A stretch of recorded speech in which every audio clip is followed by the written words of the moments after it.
He works for in Midlothian, his brother. He lives in Midlothian. Your brother? I don't know. That's the guy who was pulled over. See, you don't know the story. Yeah, they do. Yeah. But then also, back and forth. No. Really? He does love You know what I mean? So I don't even know. Yeah. So just highly That's right. Just, highly inappropriate. nothing to do with this. How are you? Good evening. When I got here, I already had another board member ask me what was going on at Tracks and West. Always good to do it right That's the now. only thing I heard. it's like 40 minutes ago. It was like 40 minutes ago, I didn't see it. Because I wasn't really off. Don't worry about it. I mean, it can't be that bad tabs in the building. Can't be that bad tabs in the building. How are you?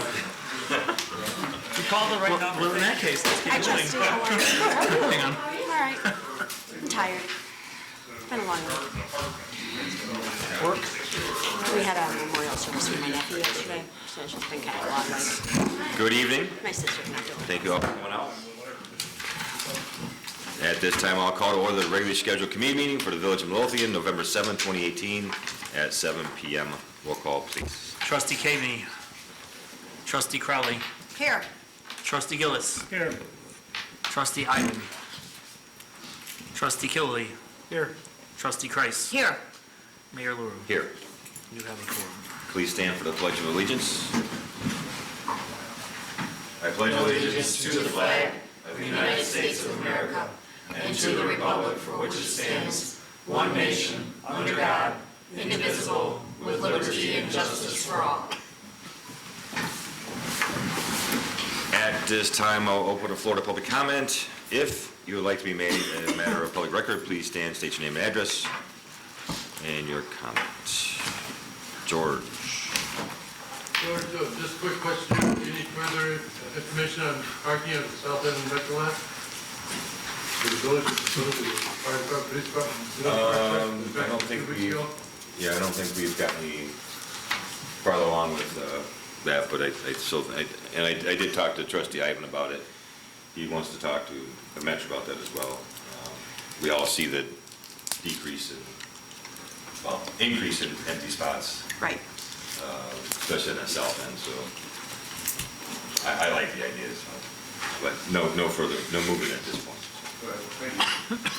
We also did ask Superintendent Sperry to check with the people who are doing the repaving of the Metro lot to see how much they would charge us to kind of regrade our parking lot, all of that, and maybe put some stripes in it to at least make it a little bit more defined.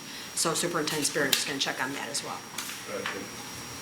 I'll give a report on the street resurfacing later on, so. Anyone else? Okay, seeing as there's no further public comment, I'll close the floor to public comment. Move on to trustee business, trustee Kreis. Mayor, the first item on my agenda is Kedzie Avenue property discussion. And you also have that, I believe, under your business. Yes, two different. So, okay, but I think we should probably discuss them together. Absolutely. Okay, and so would you mind going first, and then maybe we can get into all of the legal things that have gone on? If you could kind of give us your update first, and then maybe we can see how we can make this work, or I can then explain to the board what's been going on. Yes, Okay. Reverend Sims, the owner of the property, reached out to me to meet with me about their latest proposal for the property. During the meeting, he informed me that the Village of Midlothian had issued or went to court to petition for a demolition order of his property, and I was unaware of all that. That's what prompted all the emails between yourself and Trustee Killey, just so I could find out what was going on. And just so the board's clear, there was no demolition order. Right, but there was a petition. Well, that's how all the counts are filed, Village but, of Midlothian versus Outreach Commission Community for, what was it, demolition? Demolition, rehab, repair, Yeah. demolition, repair, and enclosure. Right, and just so the board knows, that's how they file, that's how the attorneys file all of the abandonment cases, so that if someone, just to give you a little bit of background, if the defendant appears in court, then they have an alternative path to try to get that building up to code and dealt with. So just to be clear then, the property that Cousins purchased and the nail school, All filed the same. all filed the same, so the complaint that would be filed would include the two counts, an abandonment count and then a demolition, repair, or enclosure count. Correct, correct. So, yeah, I mean, so he, himself and his assistant, Donald McIntosh, they're from neighborhood Renewed Green. They would like to turn the property into a renewable energy training center, solar distribution center, and according to their plan, it was a state-of-the-art solar energy museum conference facility. They informed me that they have $100 million in guaranteed funding from a number of sources, and that they are going to invest almost $29 million into the Midlothian facility.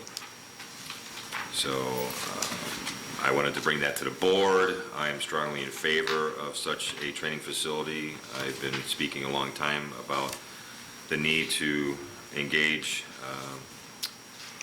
younger people into the trades. Nothing against higher education, college degrees and everything, but we believe that, and this also concurs with the Metropolitan Mayor's Caucus and the Solar Smart program, that solar energy is on the way. And I also spoke to Superintendent Weiner today at the department head meeting that we have received a permit to install solar panels on a house. And we also spoke with an individual from Oak Forest who said they have had a number of request permit applications for solar installation on residential properties. But this group will also work with the village to help with the village's energy program as well. But I just wanted to bring it to the board. They had asked me to sign a letter in support of the program or the project, and I wanted to bring it to the board before I signed anything. So that's why I bring it to Is the that the board. document in your hand? This is this document. I believe at the time of the meeting that they wanted me to sign this so they could take it to court, so that the judge would throw out the petition for demolition. But again, I told him I would have to speak to the board first. That's why I brought it to the board. So if I could just kind of circle back now, and then Don, you can kind of pop in, or Mayor, wherever. So the land bank filed the abandonment lawsuit, and they've been very successful, but if a defendant shows up, then they have to go down another path. And that's what happened here. I've read, and I'm just trying to look at the big picture thing with this property. This is what the land bank has for court, okay? This is, and I know that I had information from the police department, from the building department. This is all them not being in compliance, okay? Police department reports, building department reports, tons of unpaid citations. And if I'm not mistaken, I believe the village also sent them some registered return receipt requested letters that were returned back to the village. That I don't know. I do have how much, I don't know, and we could certainly file a lien against the property. And I know if you read the response here, they claim that, They claim they never received them. and they claim that they've, as I went through this here, they claim they've submitted various business proposals to the village. I don't know if they have. They've expended $200,000 in fees and costs of cleaning out and hauling debris from the property. They perform monthly maintenance on the property. The property is not in a dangerous condition. Well, I drove by that property today before tonight's meeting, and I would like the building department out there tomorrow, if possible, taking pictures and issuing citations. There is graffiti on the south wall. There's graffiti all along the back wall of the building. Somebody's been, again, fly dumping. There are mattresses and garbage in the back of the building. There are broken windows. Soffit's falling down. Did you drive by? I drive by almost daily. down It this. is, and again, I'm going back to this, which we're trying to roll out, keep Midlothian beautiful. If you go to that building, and we are holding other property owners, making them responsible for that property is not being maintained. There are 2 for sale signs, or 1 for sale, 1 auction. Those signs have been up there for years. And in one of these responses, or in the email, it said that they had put the property up for sale with a particular firm, and that firm does not have a sign in front of the building. The 2 signs in front of the building are not from the same real estate company. So anyway, I mean, the property is in my opinion, it's in deplorable condition, and I'd like that documented again, if possible, Superintendent. And so, I'm not so sure that what they have stated here in their defense is totally accurate. And here is what else has occurred. I think it's in the information I provided. South Suburban Land Bank and Development Authority now has paid for all of the costs up to this point. But since the abandonment process will cease, we have to make a decision. Do we want the case dismissed, or do we want to move forward? And if we want to move forward, how do we move forward? So Don and I had about an hour conference call with Russ Ryden on Friday, correct, Don? We talked about a lot of land bank things. But Russ's recommendation, again, I just want to bring this to the board. Russ's recommendation was that we continue with these attorneys, that the buyer... Ansel Gling? And Brent, just so you know, this was one of the questions. Brent and Caitlin Sharrow, now Brent started a new firm, and the name of the firm is, I don't even know how to pronounce it, Denzlin. Schlossen something. And the reason, and Russ said it was an amicable agreement between Brent and the attorneys that left, between him and Ansel Gling, that this new firm is going to focus on land bank and community development. And I think we talked about, Brent has this idea for these incubators, and so I think that's what they're going to focus on. Did Kurt Asperuth go with them also, or no? I don't know. I don't know. So Russ's recommendation was that we stay with these attorneys, that we continue down this path, that either they fix up the building or they sell it. He also talked about, with these code violations, the village can file a lien, and our lien would take precedent. I mean, again, what I want to see happen with this property is get it redeveloped, get it back on the tax rolls. The other issue that Russ talked about was that at some point, the Cook County Land Bank is going to have, Don, correct me if I'm wrong, certificates on all of these pins for the back taxes. They have certificates on 2 now. Just so you know, on the building itself, the building pin, they have on the first installment due, going back from 2006 to 2012, $442,828.71. Second installment total, over $573,000. These do not include penalties. Can I ask a question? when this nonprofit organization took ownership of this property, which was via a donation. Correct. Were there already back taxes on the building? Absolutely. Okay, so they accepted the donation with the back taxes With on the it? back taxes. Okay. They obviously did not have proper legal representation, did not do a title search, and when you file for an exemption, it's on a go-forward basis. It does not extinguish the back taxes. So Russ did say at some point, with these back taxes, the Cook County Land Bank will get the certificates, and they will come in to acquire the property. So I guess, Mayor, my question is, are they aware of this? Because they are responsible for these taxes, and it doesn't seem like they're dealing with the tax issue. It's not going to go away. At some point, the Cook County, from what, Don, am I correct? What Russ said, the Cook County Land Bank will come in. They'll get the certificates eventually, and they will acquire, they can... There's a tax buyer that owns the building? There was a tax buyer, and Caitlin, it's in one of these emails, there have been so many.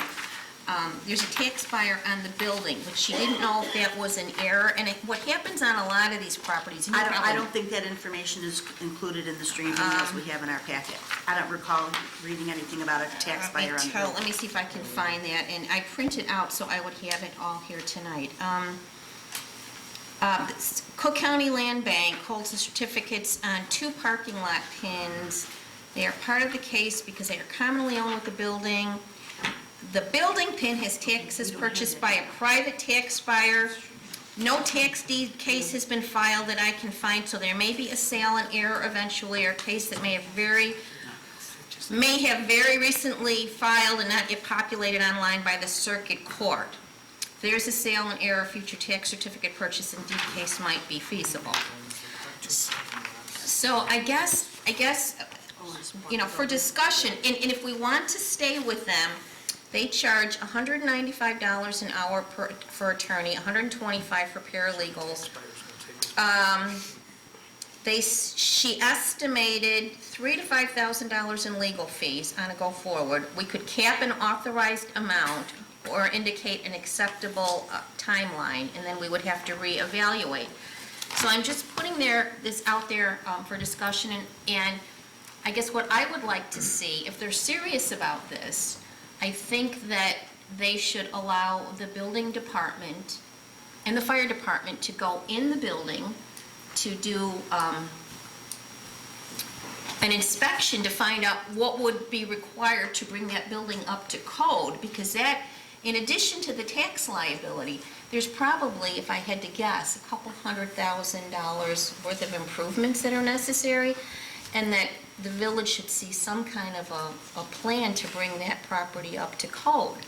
So I think before we expend any funds or anything on this, because we've already had, since I've been a trustee, I know how many times the police department's been out there, I know the building department's been out there, I know myself has been out there, I know Trust Cavity's been out there, I know you've been, I know everybody on this board has been out there and driven around it and called and gotten it boarded up and I would, before we send people in there, why don't they give us a proposal? Yeah, We've said that before, we said that with chairs, that, that kind of all got away from us, it took, we were trying to make decisions on what they were gonna do without knowing it, and I don't think we can make an educated decision on anything without them telling us what they wanna do.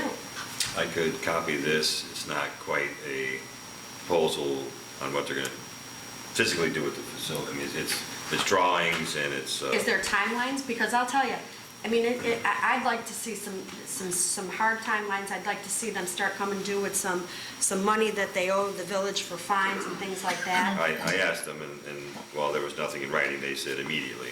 But again, we've heard Immediately before. we've heard the other proposals, and it was just odd. I was looking through some of this stuff that was included in our packet, that there was a number of things supposedly brought to the board and denied, and I don't recall that ever happening either. And I had asked Deputy Clerk Kalaki to look for a file, because there was another email, and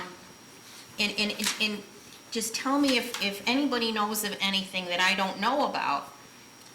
They've included the following statements in their pleadings. Can we confirm whether outreach, that this development corporation has submitted any business proposals to the village. Well, I believe what the mayor has is probably the only business proposal. What was the trucks? What was the truck, Was there I don't think The she... latest one that you brought was the semi-storage part. Okay, but that was But not this even... says- But hang on a This But says that that- wasn't, but that was not proposed by the owner of the property. No, That was no. proposed by somebody else. They're saying that they proposed a trade school, they proposed a trucking repair shop, and In one that of all their- these proposals In were one of their rejected. answers, in one of their, oh, here, it's right here. In the affirmative defense, in the first affirmative defense, affirmative defense number 4.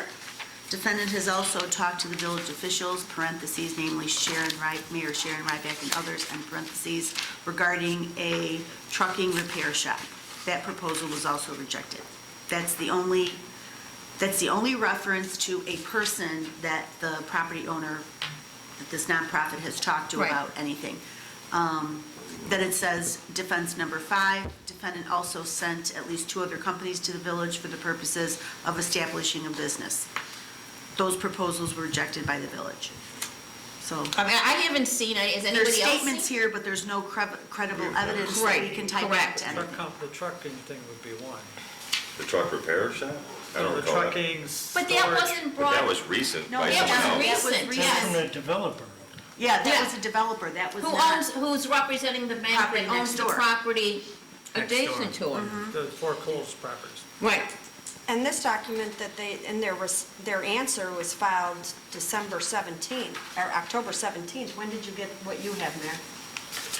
The day before, I The think. the 16th. So Yeah. see, my gut is telling me, when the abandonment case got to this point, they felt compelled to do something. Correct, and that's the feeling I got when we met with them, is that they, while the individual that was Reverend Sims's protege, when we went through this with me, Reverend Sims was more worried about the letter for me to sign to take to court to stop the demolition order. Well, the demolition order that doesn't exist. Yeah. Well, I petition think, for but it. Karen, I mean, it reads demolition, repair, or enclosure, so I can totally understand why they thought that we wanted to petition the court to demo their building. But if I can ask our attorney a question, can you explain to us what demolition, repair, or enclosure means?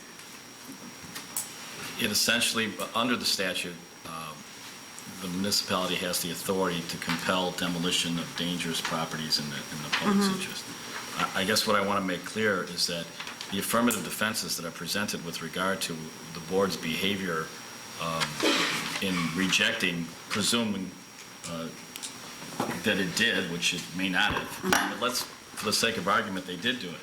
That is not an affirmative defense to Right. not keeping your property. Maintaining your property. It's completely different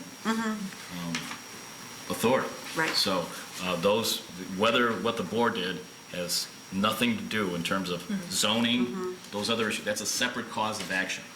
It is not an affirmative defense to a demolition, repair, and enclose. Okay, so action. regarding the count of demolition, repair, or enclosure, because we don't have a copy of the land bank's initial filing with the court, which I assume was done back in May, it's hard for me to, I can make some assumptions about what that statement means, but I have not seen the original filing. So I'm going to draw the And I would also assumption. have to say, I have not had a copy. I'm going not to seen a draw the copy of assumption that this count means when they draft their documents, if all their filings, if all their complaints are drafted the same way, they draft for abandonment first, and if that's not possible, then they're asking on behalf of the land bank or the village for permission to demo, repair, or enclose. Which means that if we thought the building was viable, we wouldn't ask for demolition, we would ask for the right to repair it. Correct. Or do Well, whatever. well, no, first, before it's demoed, it has to go through the mile of, okay, can it be repaired?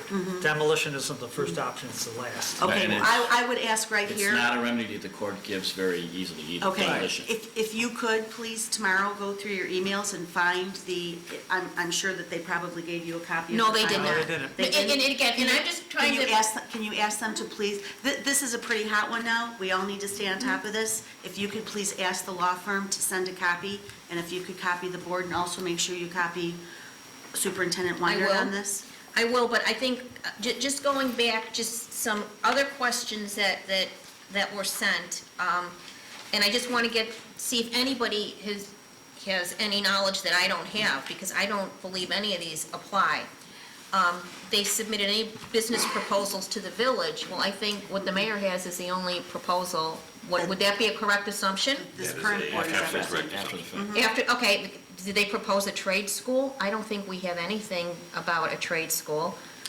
Did we reject a proposal for a trade school? No. Isn't that what that proposal No, alleges? this is a training center, renewable Renewable energy. energy campus. Right, but it's I think that's what they're referring to No. by trade No. school, No. isn't it? No, it's No, private. different. Training? This is, It's not the same? they're alluding to things that happened in the last, I don't know how many years, but this isn't, Oh, they're not what's in referencing their that red responses, folder yeah. in the response. right. Okay. What they're trying to imply is that they have tried to develop the property, they Mm-hmm. have tried to rehabilitate and repair the property, but the village has rejected that, and I have no knowledge of anything ever coming to the board.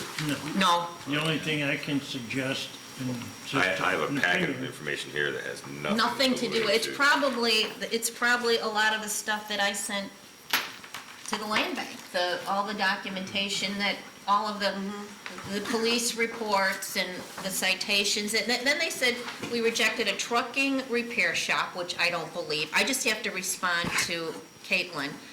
Were there any other companies that have applied to operate a business at the property since 2012, 2013? I don't believe we've had any building permits or building applications. And then I sent an email, and I copied Superintendent Weiner yesterday on it to Gwen. I didn't get a response. Whether any permits have been applied for or whether they were granted or denied. Do you know, Superintendent, if we've had any permits? None? No, folder was given to the mayor. No permit? to have on that property. Okay, so there's no permits that have been applied for. Not that I've My seen. knowledge, no. Okay, so I guess the only thing then, the last question is whether on October 16th, the renewable energy plan was described to the mayor. That would be a yes, Yes. but I think everything else would be no. So I guess, To the best of our knowledge. to the best of our answer is no. knowledge, I will preface it with, to the best of our knowledge. Anything regarding this property would be in this folder. You have everything the building department has. So, I see stuff dating back to '03, but it's all about the condition of the property and nothing about Mayor Borowski, '06, police department reports. I mean, there's nothing, no permits or no, no business plans, no, 1999. I'm not sure how long Reverend Sims has owned the place. well, Governor Rob Blagojevich. they probably got the donation back in, let's see, well, the taxes, I'm looking at, let me look at the pin. taxes The were home 06. pin, yeah,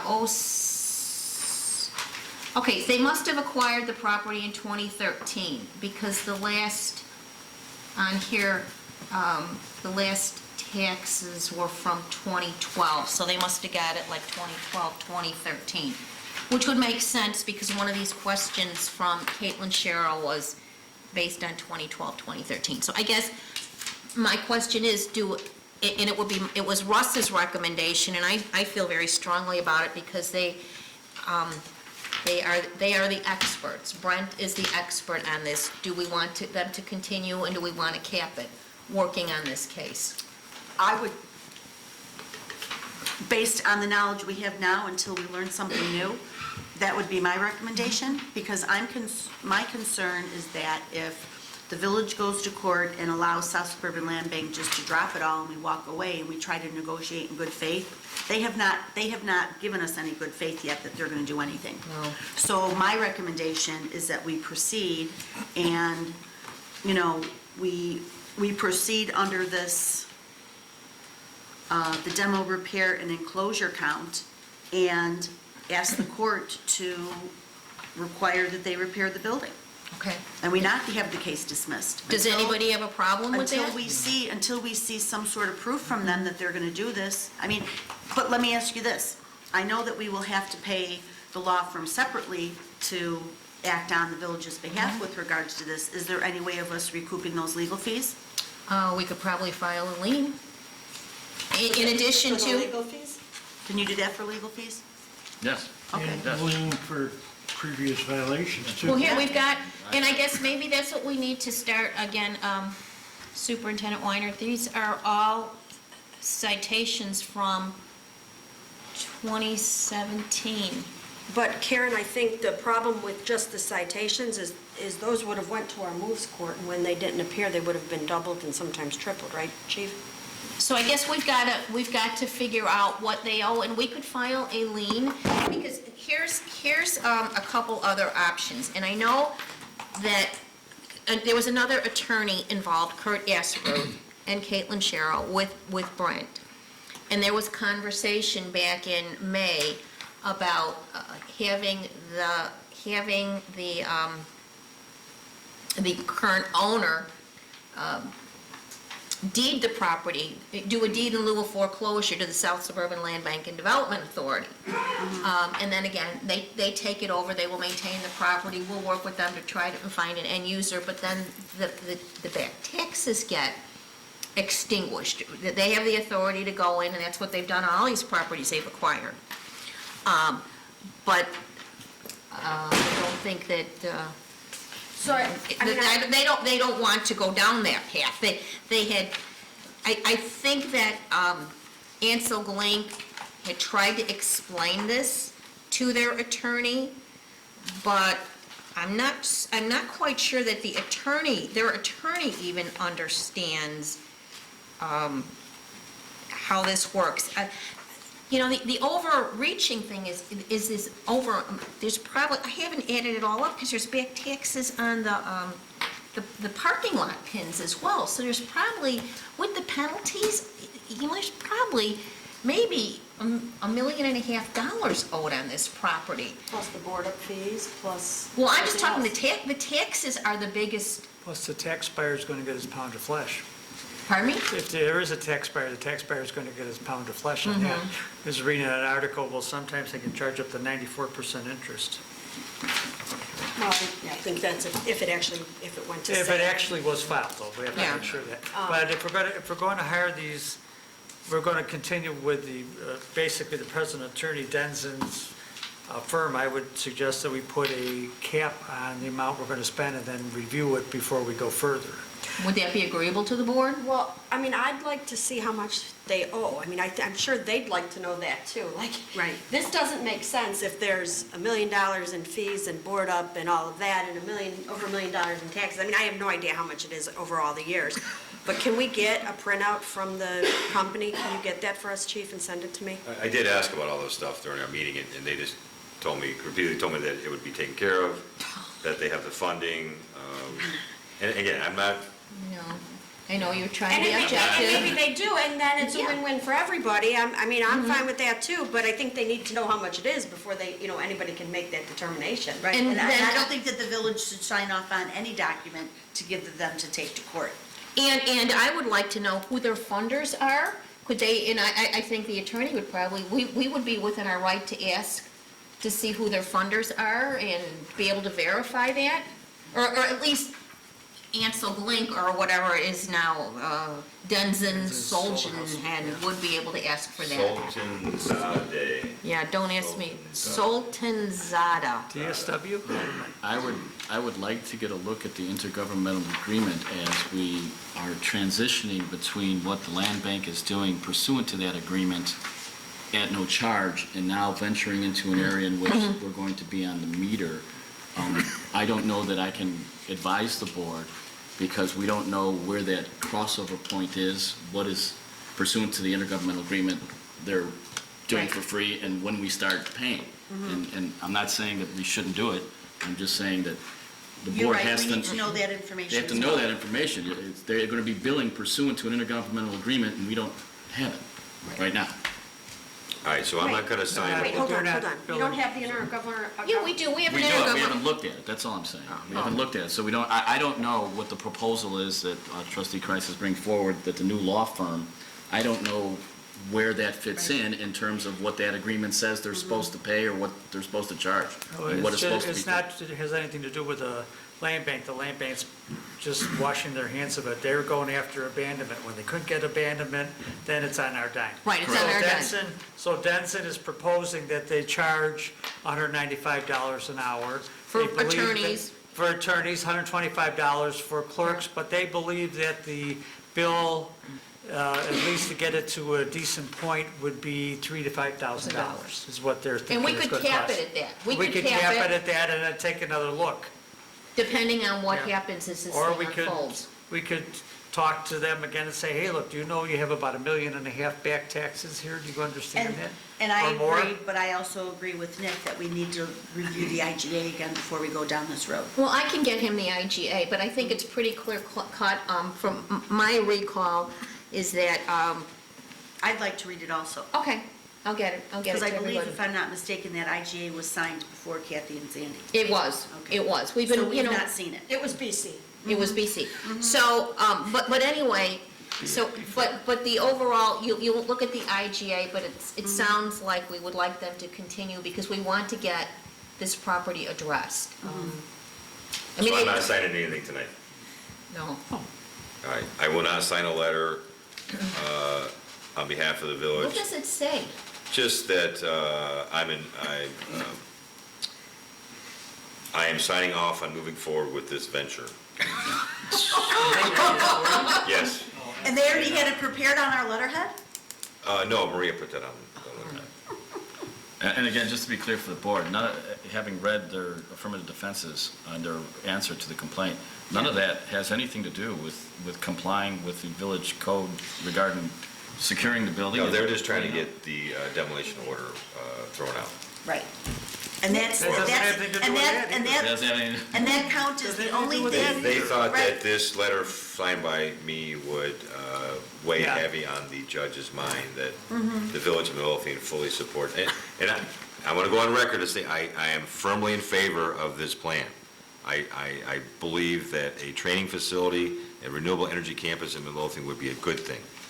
But I don't want to sign a letter that would be used in court counterproductive to the village's efforts Right. to clean up that. And I think at this point, it's not in the village's best interest to go into court and drop Oh, either do I. a second count of demo, repair, and enclosure, because they'll walk away and we'll never hear from the Reverend and his folks again. And you could go over there and sleep on dirty mattresses behind the building, and you could see all this graffiti. I haven't been over there in a couple months. All the graffiti was removed. It is graffiti covered again, and the broken windows, and, It wasn't there the beginning of October, because I was over there the first week oh, of well, October. it doesn't look so great right now. And I am not signing letters tonight to transfer from Ansel to Denson, Maybe we, so, Sultan, Well, Sada. that's just for attorney substitution, because they aren't gonna be able to represent us without that. Right. Nick, could you please talk to them and find out legally give us a legal opinion on what we should be legally doing here? I can get up to speed in terms of what their Please. plan is, what their political strategy is, yes, I can do that. Thank you. So the direction is, and so I signed these letters saying that Denson is going to be substituting in court on behalf of the Village of Midlothian. Clearly, Trustee Kreis's emails are the ones that are directing the land bank and at then it will be Dens and so-and-so. I guess my point was, I went into the meeting with Reverend Sims, and lovely man. Our friend Representative Davis was there as well, and I was just, I didn't know what was going on, and I know that we've talked about the Kedzie property, and that the land bank was looking at it, but there was never any talk about going to court and filing on behalf of the village of Midlothian for anything. So I just wanted to be clear, so I did reach out. Again, I've asked Don and Karen numerous times to include me on the emails, copy me on the emails, just keep me in the loop so that when I go into these meetings, I know what's going on. And I also reached out to Brent and Caitlin today, or last night, and they responded that they will keep me in the loop, so I appreciate that. And we didn't know what was going on either. We just kind of, the land bank was going through the abandonment process, and until I got that email from Don and I reached out, that's when I found out what had occurred or had not occurred. So, just to kind of recap now, I think I will get the IGA to everybody. I will send... And ask them if they will please give you a copy of their original filing. Yeah, of the original filing. I will answer these questions to the best of our knowledge. I will We spent 40 indicate... minutes on this already. One topic. Okay, but it's a big deal. I apologize, but it is a big deal. So I'm not signing these tonight? I don't know, I still don't know. You want to talk to the IG, look at the IG or something, or? They can't do anything in court until we officially there's officially the official substitution, correct, Nick? Yes, but they would just have to continue it for status until Okay. someone substitutes in. I hope the rest of your agenda goes quicker. Oh, it will. Quick question, is the proposed substitute counsel been involved in the action? Here, why don't you read through Yeah, this since you're yeah. our village attorney? Yeah, They're the same people. They're the same people. Okay. It's Brent just going off and starting this firm that's gonna just do land bank community development. Then I'll get up to speed by contacting them. And I will sign these as soon as you got to look through it and let me know it's okay. All right. Okay, so I will contact them and tell them, we've got a few I's to dot and T's to cross, but it looks like we're gonna be moving forward. Is that pretty much the understanding? We don't want the case dismissed. Correct. Okay. Natalie Creek Trail and Veston Cook update.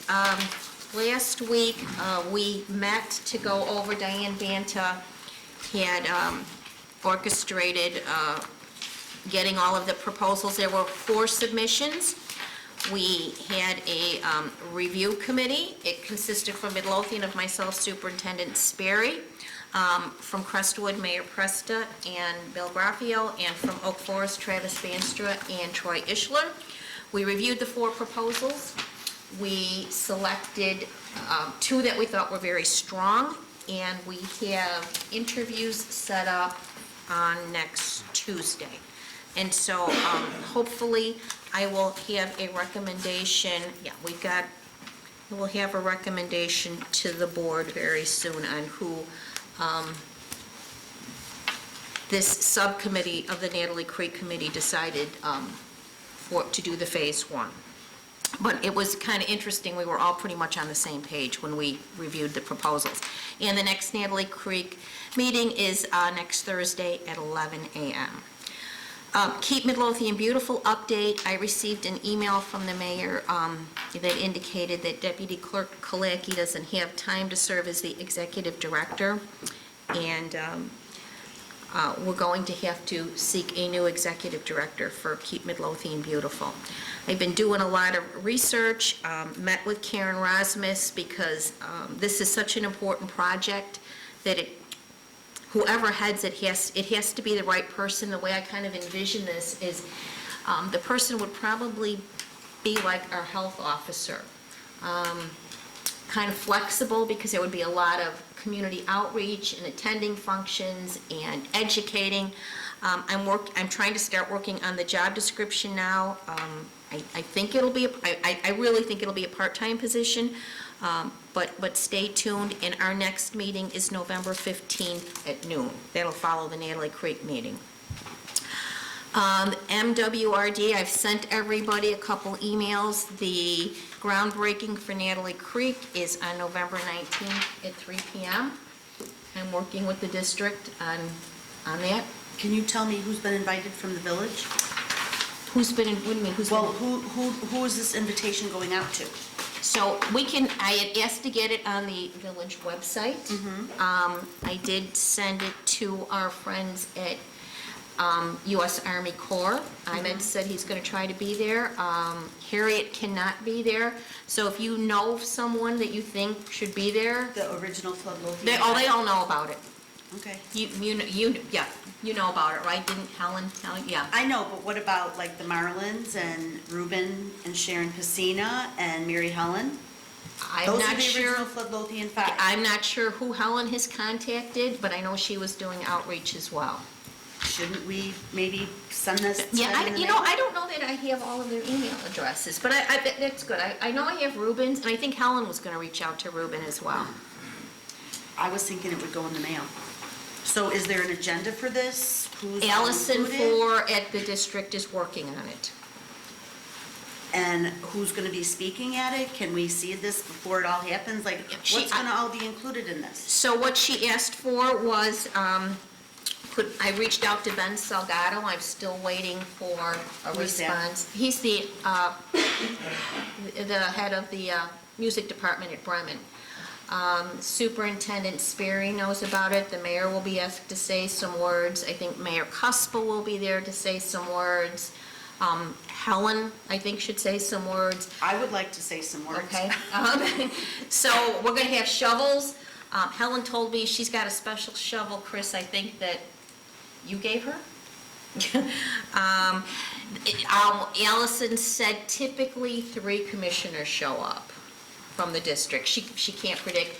Cedric will be there, Joe Kratzer will be there. Let's hope for nice weather, because it's November, and I know they're predicting snow this Friday.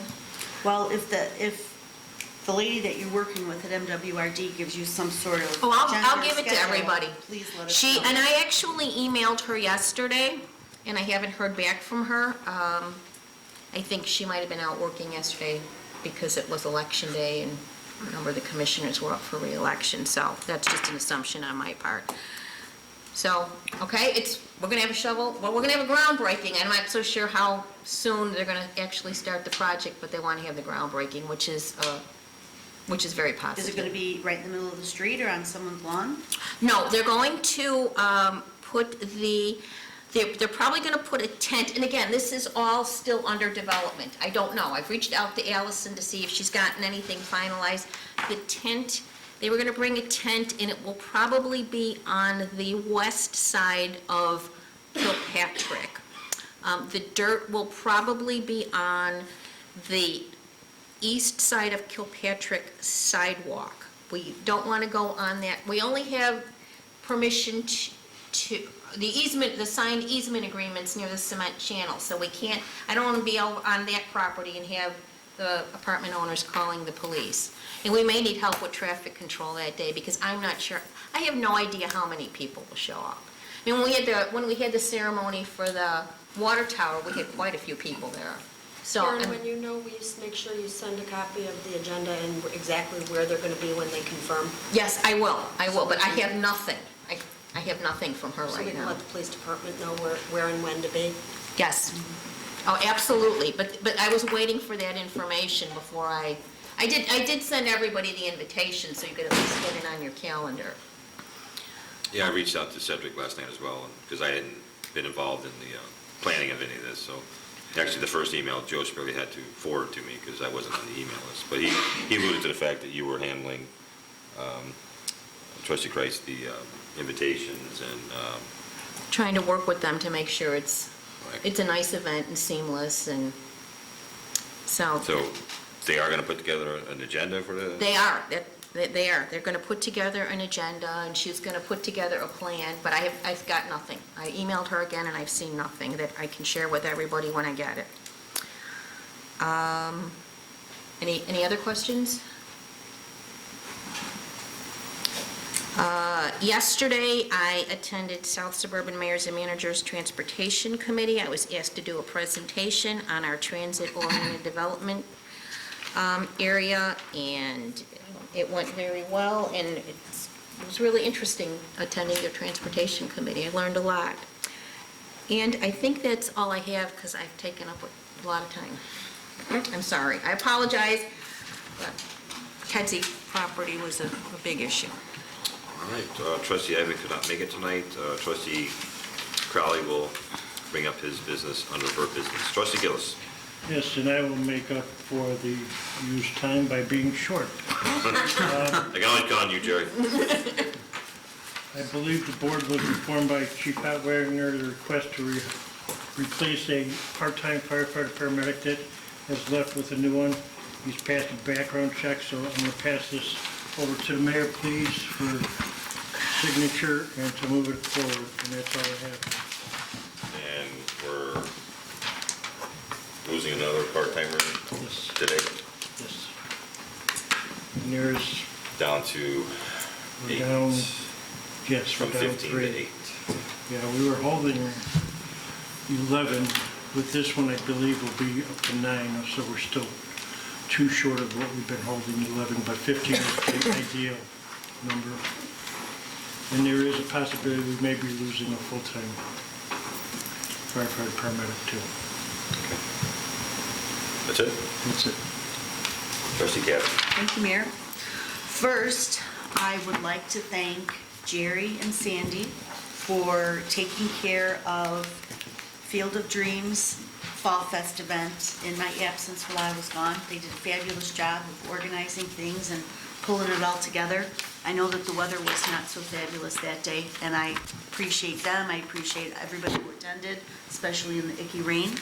So right now, I'm going to announce who the winner of the Village Department Scarecrow Challenge is. Can I And ask that- you a question? Uh-huh. How did you get to the point of finding a winner? Oh, well, I asked 3 individuals who I thought would be independent, nonpartisan people. Yeah, because I'm really a little concerned about that myself. Okay, I'll For all tell you. that time we stood out there staring at those scarecrows, I thought maybe our opinion should have been. Yeah, at least a little bit. No, I can your say opinions that did one not of the matter. judges was very in tune with the judging, didn't even, just gave me a hand, kept going, and so I knew See, that they one needed was to the be judge. nonpartisan. So the judges were Rita Sarney, our friend from Friends of the Library, George Doden, and Jean. So I asked them if they would please inspect all 5 of the department scarecrows that were put up at the rain garden, and they did, and I got a very nice email from from Rita on Monday morning, announcing that they all were unanimously felt that the winner should be Public Works.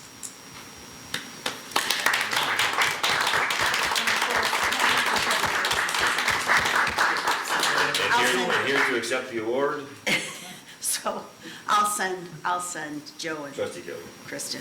It didn't have a thing to do with it, so. Yeah, never mind. so anyways, so I want to thank everybody who participated, thank everybody who put up scarecrows, thank everybody who did a lot of the decorating, which of course was Chris and Helen, and we had a couple of our junior Team Midlothian members do some artwork and some decorating. And A lot of Bremen. oh my gosh, Bremen knocked it out of the park. The Bremen students, I believe, made 13 scarecrows. And this year, we did have a record. Last year, we had 37 or 38 scarecrows, 37, 34? And this year, we had 42. Wow. Yeah. We so- might have to expand that garden. Yeah. Sorry, the traps are gonna have to go. Really, can we fill in the creek? No. Can I ask another question? Yes. What is the award they're getting? If you remember, I sent it in the email to everybody, the winner was gonna get lunch. Oh. So I'm gonna buy them lunch. Nice. Very nice. Yeah, so anyways, thank you very much. And could Who you, was second place? There was no second place. Oh, I heard there was. No, I'm not telling. There was no second place. I just asked for a winner. and could you work on better weather for next year? I will try. By the way, did you ever Preferably find when a the bears sign? are in their Yes, bye the week. sign, you know what? I didn't leave my house for 2 days, so that's why I never saw the sign. I thought it was in my front yard. It's kind of off to the side. And thank you very much to all my friends who drew me a lovely sign. Complaining And put it in about the my cold? front yard. Yeah, that was one of the comments.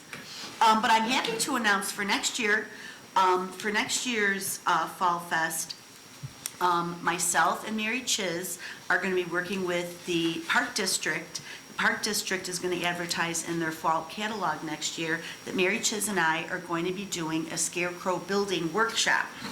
That's going to be, we're going to do it at the Park District as one of the Park District classes next September. And so we're going to get the word out early next year. And next year, we're going to open up the competition to everyone who builds and puts in a scarecrow at the rain garden. It's not just going to be for the village departments. It'll be for everyone who puts a scarecrow in. But back to the scarecrows, Bremen students, their activity clubs built 13 scarecrows. District 143 built 3 scarecrows. St. Chris did a scarecrow. And then the rest were all from residents. Next thing, adopting of village ordinances. Okay. Superintendent Weiner has waited patiently for this discussion. Illinois updated its ADA law in 2018, and that is an ordinance that Midlothian can adopt right away. And I believe that Superintendent Weiner has already spoke to Attorney Valadez about some of these ordinances that he's going to start working on. The ICC Energy Code was updated in 2018. The state of Illinois usually reviews it, and then during first quarter of 2019 will adopt it. Once the state of Illinois adopts it, then the village of Midlothian can move forward and the village can update theirs and adopt that. The electrical code changes. City of Chicago finally updated their electrical code in 2018, which is based on the 2017 NEC. Therefore, Midlothian can move forward now to adopt the 2018 Chicago Electrical Code. There was some confusion several meetings back about what version of which of those electrical codes would be best for us to adopt. But now that Chicago has finally updated theirs in 2018, we can move forward and do that. Also, the village will need to adopt the radon-resistant Construction Act, which affects new construction properties only, new construction residential properties. So I believe that Attorney Valadez is working on that as well. I just ask a question, this energy code, what sort of changes do they make? They make any big changes to the energy code, or is it something that's going to be impactful? No, every 3 years, the International Code Council updates the energy code. And then what they do is then the state adopts it, they change the code somewhat. And then in the first quarter, the following review can do it. All the significant changes have been done. This is just every 3 years since it's been enacted years ago. It's just a refinement of certain things, new technologies, solar panels being one of them, solar, better, more efficient furnaces, more efficient water heaters, better insulation, things like that. All they do is just fine tune things now and then adopt the code in order to lower our energy footprint as a country. So does that affect the resident or the build? That's what I'm trying to. Well, if they replace their windows, they gotta put a better grade window in. Okay. If they install a house, there's certain installation requirements, depending on the zone you live in. In the Chicago zone, there's certain, you need more insulation than if you live in a more temperate climate. You don't need as much as if you live in Minnesota. Yeah. It just governs what you need for a house to use less fossil fuels. Okay, thank you. And I would just say that based upon the superintendent's observations of the conditions of our code and their out-of-dateness and how they are incorporated into our village code, we're going to start with the low-hanging fruit, which was the ADA and the radon provisions, because they can simply be adopted by language adopting them. But some of the building codes that are going to be coming up, in our discussions, we concluded that there are whole sections of the village code that probably will have to be revised in order to avoid what we've had now, which is adoption of codes and then sections of the village code from time to time adopted that contradicts it, And it turns into a mess because part of what these codes are supposed to be is notice to builders, notice to residents as to what they have to comply to.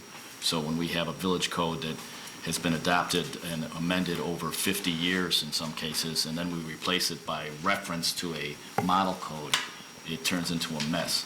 So it is going to be a substantial undertaking, and we'll be bringing it to you starting out small with the easy stuff, and then getting more complex as we go on to some of the building codes and plumbing codes.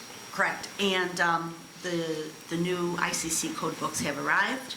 Superintendent is starting to go through them. Our 3 inspectors, our mechanical inspector, electrical inspector, and plumbing inspector, have all been given their code books to kind of go through and,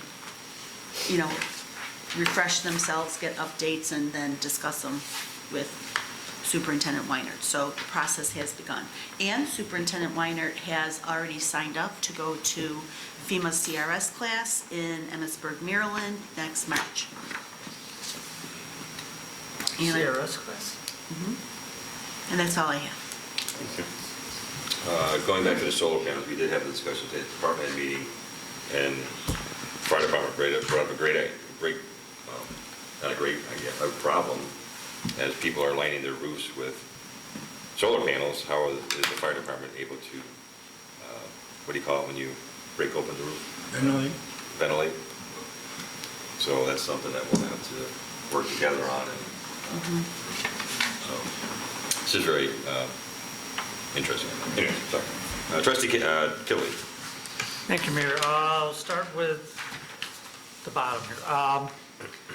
Proposal for cleaning the train station. Our present contractor, from time to time, they've been a little inconsistent with cleaning, but the biggest issue was that the windows, the top windows weren't cleaned. And the reason was, as Superintendent Sperry found out, was they can't do it. They don't have the equipment to get up there and clean the windows. So what they did this last month is they got another contractor to do it at once a month. So basically, the whole bill for doing all that is about $775 a month. Wait, Yes, I'm sorry. the whole bill to just clean the windows was $775? Cleaning everything, cleaning inside, outside, every day there's. And hiring their subcontractor to Yes, clean the windows? yes, cleaning- The current contractor is charging $775 a month. Including the contractor? Right. Okay. And how Including the new subcontractor to clean the top windows. And how often do they do it? The top windows are. I meant the whole thing. Oh, the whole thing, they're doing 1 time a day, 5 times a week, and they're doing basically, the floors and the trash cans and the lavatory and things like that. Your estimate from Roy Erickson is about the same, but Superintendent Sperry thought that we've had such good luck with Roy Erickson, he wouldn't have to have any problems supervising, the cleaning of the train station. They think it would be sort of easy peasy, based on Erickson's past record with what they do as far as landscaping. And They're also an interior cleaning company? interior, exterior, Outdoor maintenancing. everything. Windows, top windows, everything. Does it And- do residential windows? I don't know. Inappropriate. So, we'd like to change our contractor then, or we'll get board discussion on changing the contractor. Maybe you don't feel it's necessary, but there has been from time to time definitely some issues. This has As far as been cleaning. a hot button of mine for Yes. 4 years. And Trustee Crowley has Okay. talked about it many times, Trustee Ivan. What we need to build into our cleaning spec is that at least twice a year, let's say, spring and fall, we need to build in that they come in, or maybe even 4 times a year. They come in with a power scrubber and they scrub the floor. I mean, running a dirty mop over the top of the tile in there to clean the floor is not really cleaning the floor. And if you go in there and you take a look, I don't know, besides cleaning, what do they wipe the benches down? Do they wipe the counters down? Some of the benches in there are totally disgusting. If someone spills coffee or a Coke, Complete the way those, interior cleaning one time a month.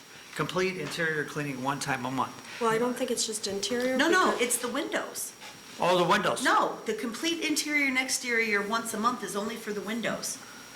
No, complete interior, oh, yes, I'm sorry. It's for They the the windows. one time, 5 times, they do each day, 5 days a week. Right, they'll go in there 5 Interior days a week cleaning. and they'll clean it. But it's not sufficient when you get all the sticky mess and things like that in there, is that what you're saying? Yeah, I mean, when were those benches ever washed?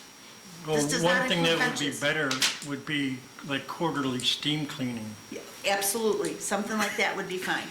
Most public areas do Right. that. I don't think, because Inside I don't and out, think, though? I don't think that those floors have been power washed or scrubbed Ever. or steam cleaned ever. The grout is totally disgusting. If you go in there, the way the legs, the furniture that was chosen for that building is not really optimum when it comes to trying to clean them, because the legs on the benches are all connected. They're not 4 individual legs. They're bolted to the floor. Then there's a bar. There's a bar that connects the front leg to the back leg, and it kind of goes up on an angle. All kinds of dirt and crud and dirty water gets stuck under there. The corners of all the legs are rusted from all the water from this mop splashing all over. They're rusted. And the paint's peeling off. And they look disgusting. I stopped in there one morning a few weeks back on the way to downtown. It's It is disgusting. a terrible representation of Yes. Midlothian, and inappropriate for our commuters to have to, especially now with the winter time, you can sit inside, in the outside too. It just was. The outside, I don't think the sidewalks have been power washed. That's what I was just gonna say. in Oh, they're forever. disgusting. The They are they're disgusting. This disgusting. quote doesn't include power wash. Well, that's But what I remember Joe saying that it was Metra that took care of the outside and Midlothian had to take care of the inside. Well, nobody takes care of the outside because there's still salt from last winter there. Yeah. So Well, it's there's a lot of disgusting. money in the Metro Fund. I mean, Right. It is Right. really So disgusting. you'd like a quote also from Mr. Erickson for doing what you're just talking about? What about replacing the benches? Is that something you want to do? Or repainting them with Rust-Oleum, or what do you want to do? Well, why don't we let the experts tell us what we should do? Yeah. Why don't we get Superintendent Sperry to look at it and see what we need to refurbish the... But before Roy Erickson starts with his weekly cleaning, Yeah. ask him to give us a quote to go in there and steam clean the whole place first. So he's starting out with, Right. no reason why he should go in there now and try and do weekly cleaning over some slop that hasn't been really, really cleaned for the last 4 or 5 years anyway. So he should go in there first and steam clean the place and then start his weekly cleaning. Okay.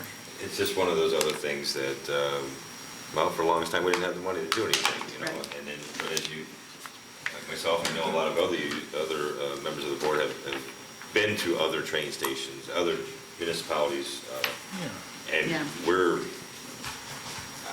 I'm not saying embarrassing, I'm just saying that we've neglected this long enough. And if I can also say, the white metal garbage cans outside, I understand why white was picked because it goes along with the color palette. White garbage cans is a really bad idea. And I know that Joe mentioned last summer or the summer before that his guys painted the garbage cans to freshen them up, but white garbage cans is not a good idea in the outside. I would be in favor of him pulling those garbage cans back in right now before it gets 30 and paint them black. You have to ask Carl about colors. Oh, no. Carl doesn't get to pick this color. I'm pulling rank on And you know Carl what, right and now. actually, if we switch those garbage cans out, it'd be another perfect way to display, keep Midlothian beautiful. Right, if we could get a solid garbage Yep. can, we can get solid garbage can, we can get Keep Midlothian Beautiful magnets and put them right on there. In fact, I've got them on my car, sitting outside, you can all take a look at them when you leave. You have Keep Midlothian Beautiful magnets in Yes, your I car? do. Oh, Yeah, good for you. Fantastic. So in Yeah. other words, you We want to... can't put those magnets on the garbage cans because You the want garbage Joe cans to are not revamp solid metal, Soul. they're slot. Okay, can we, slatted. you want the logo painted on the garbage cans? We'll just put a magnet on there. If we could paint the logo on it, that'd be the great. magnet will disappear. Yeah, magnet will disappear. Then if we could paint the Because it's a very logo, nice magnet. if we could paint the logo Super on it, good. that'd be great. Okay. But it needs to be a solid garbage can, and they need to be black, they cannot be white. What So is we're there, doing this quote. This quote's no good then? No, this quote is still good. This is for routine, Oh, this is for We just routine want to add cleaning. steam cleaning to the Yes, we need to agenda. add quarterly steam cleaning to this. on the agenda for approval. Does this come out of the Metro funds? Yes? Yes. Oh, the cleaning? The Yep. cleaning? Yes. Okay, Then why are we being so then secretive? why, now I'm really upset. Oh, boy, here we go. If this weekly, monthly cleaning has been paid for out of Metro funds all these years, why didn't we change vendors 4 years ago? Why have we allowed this, didn't have- why okay. did we allow a train station Here, to? here's a simple Because you answer. weren't on the board then, I don't know. Here's a, I sat there for 4 years and bitched about it, just like I am right now, sitting here behind the the desk. simple answer is. Order. Here's the simple answer. Superintendent Sperry tried to solicit cleaning firms. Erickson was the only one that said they would do it. Finding decent cleaning firms is not exactly the easiest thing in the world. I kind of remember that there was one worse than this one. No, or is this the same one? They're the same ones. That used to do, Nothing? I mean, well, little? I mean, I don't We know, used you to know. do here, too. Yeah, they did They were Village here. Hall, right? They were here. The conversation about the window cleaning was, it was like so expensive and. And they just told us that they couldn't do the top windows. They just told us that they could not do the top windows. They never- After I all I've been these saying years they've about been doing it for 2 years, no one's listened to me. Right, on the agenda for approval next. Well, hang on a second though, so can they also talk about what they were gonna do with the landscaping there too then? I was just gonna bring Yeah, that up. there's nothing but mulch Because there the, that's filled with because cigarette a butts. year, We were year waiting and a until half spring ago, to do it. we were waiting for spring, and then that kinda has come and gone, and that never got replaced, and it's just full of garbage and Right. weeds. They weren't the ones that were supposed to come up with the plan, the village of Midlothian was. They give. I don't know Right. I don't know who was supposed to come Well, up with it. Erickson had made a proposal of putting rocks there. Yeah. Yeah, Roxy's But got I a would, good I idea. would say that Landscape architect. we should, yes, we should do this first, and then we should separate out the landscaping to, you But know, we did that start- last year, and we're still in the same spot, We and it didn't, looks we didn't worse. do what we were supposed Just to. cleaned out We what just cleaned was. it out. Yeah, we were he cleaned it out, it was up to us to come up with the rest of it. Solicit plans, designs from people for what Right. it could look like. All right, Don, that's your bailiwick there. I know a landscape architect, you know, that we can talk to, that works on the US Open, is that good enough? Yes. So do you want to go forward? I don't know if we'll have the rest of the story, but about the steam cleaning. I am totally fine with this Roy Right. Erickson proposal, but I'm Right. sure Roy Erickson can Right. get us an additional quote for quarterly steam cleaning by next Wednesday. Right, and then if there's any other, we'll talk about painting, the garbage cans. Benches, The garbage benches? can. Right. Would you like me to take some pictures? I'm pretty sure Roy Erickson's been in there, otherwise he wouldn't. I give us spend quite a call. bit of time there every day. Don, have you been there? Maybe you should go over there one morning before, on your way to work. I'm not a commuter, but I could commute there. Yeah, I think that'd be a great idea. Can I also make a suggestion that in their findings of doing, when they start doing this work, if they think that what we're asking them to do is not enough, to let us know, If they so need to that do we more. can Yeah. increase it. Yeah. Right. In other words, we want a report from Erickson Superintendent Sperry on what this train station needs to get up to speed, to be start a at, and then top-notch what clean maintenance it facility. needs to keep it that way. I would think could we talk about sort of plastic benches instead of metal? I don't have know. no idea. I think the metal benches are fine. What's They're gonna the rust. You're talking about inside and outside? Recycled Plastic. plastic. or No, the outside, Recycled the plastic. outside benches are not rusty. The outside benches are dirty because they're white. And they should have never put white benches and white garbage cans outside Okay, in a but you're public yelling at space. Don like he did. Are we, No, I'm are we just- cleaning the outside benches too? Something needs to be done to the outside benches as well, yes. The garbage cans Let's and the call Metro benches. and have them clean it. need to They're be supposed to painted. take care of the outside. Yeah, that's true. Okay. When we talk about this, I may invite one or both of you to the conference. Fine. Okay. I'm there. I think that would be good, because I'm not the most, I think you two have a better handle on that, because you have that every day. Next, I just want to state this. that when I started as trustee 40,000 years ago, I don't know when it was, but we didn't have a secure email. So what they did was they gave us a packet delivered by a police officer on Friday, right before the meeting. It was delivered, and we might have one packet, or we might have two packets. One might be the board, open session board meeting, or, now, I'm not suggesting, I couldn't help, I'm sorry, I couldn't help. I'm not suggesting that. We have secure email now. Back then, we didn't. We had nothing, actually. We didn't even know what email was. But also, there might be a packet that would be marked confidential, that would have the information about what is going to be discussed at the closed session. You know, I'm not talking about anybody, because I think I've done it, but I think that was a good thing. I think, you know, either Friday or Monday, or whatever it is, 48 hours before, there should be information about what's going to be discussed at that closed session.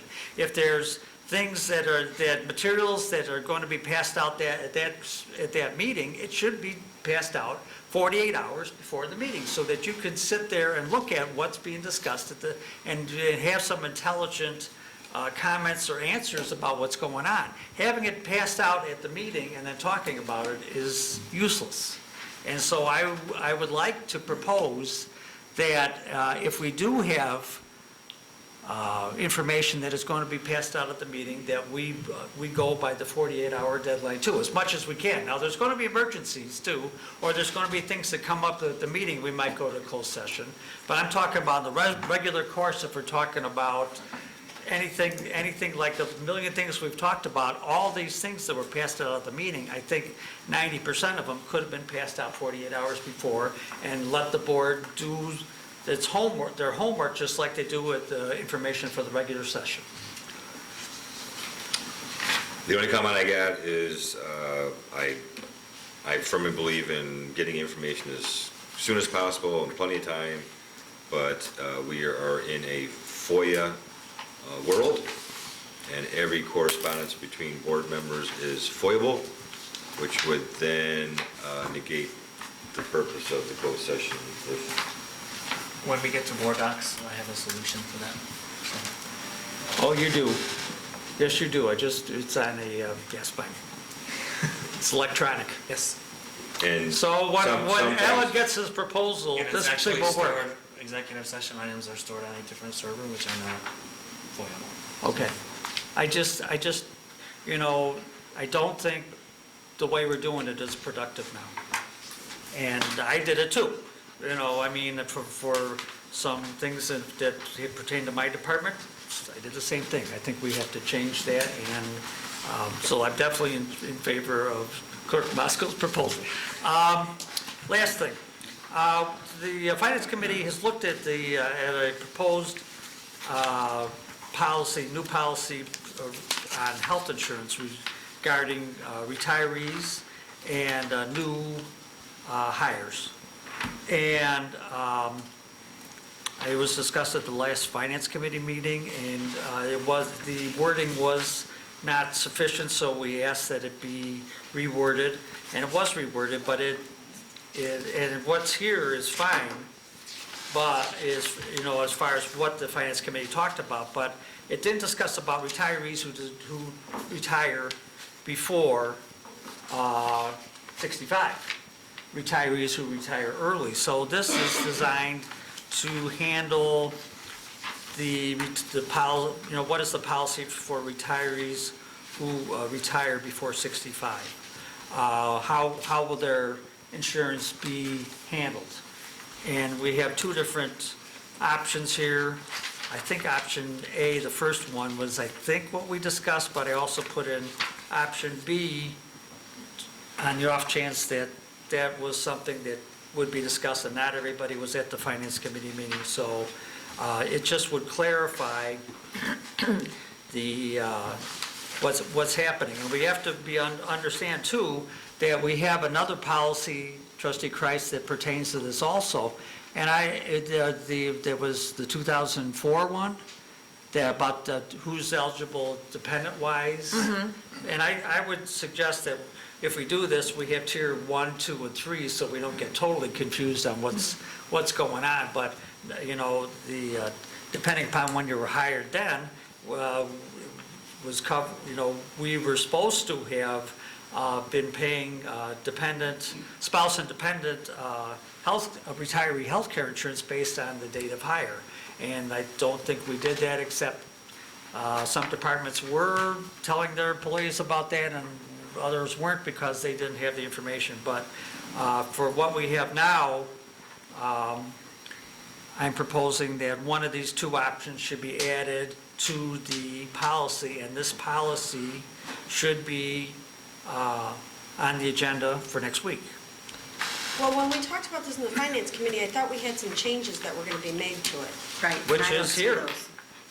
Do you have any other changes on Well, none the? of the retired stuff got changed. Well, also, None of this just, stuff got changed. just to clarify, when we had discussed this at the is last, exactly not what we at the got last last time. board meeting, but at That's all there is. I missed the October Finance Committee meeting, I apologize for that. But following that meeting, we briefly discussed this at the next board meeting or committee meeting. And Okay. we had, if you remember, Don, in a Finance Committee meeting, we agreed that the obligation of the village was going to be limited to 80% of the premium cost of the least expensive plan. But this says HMO coverage.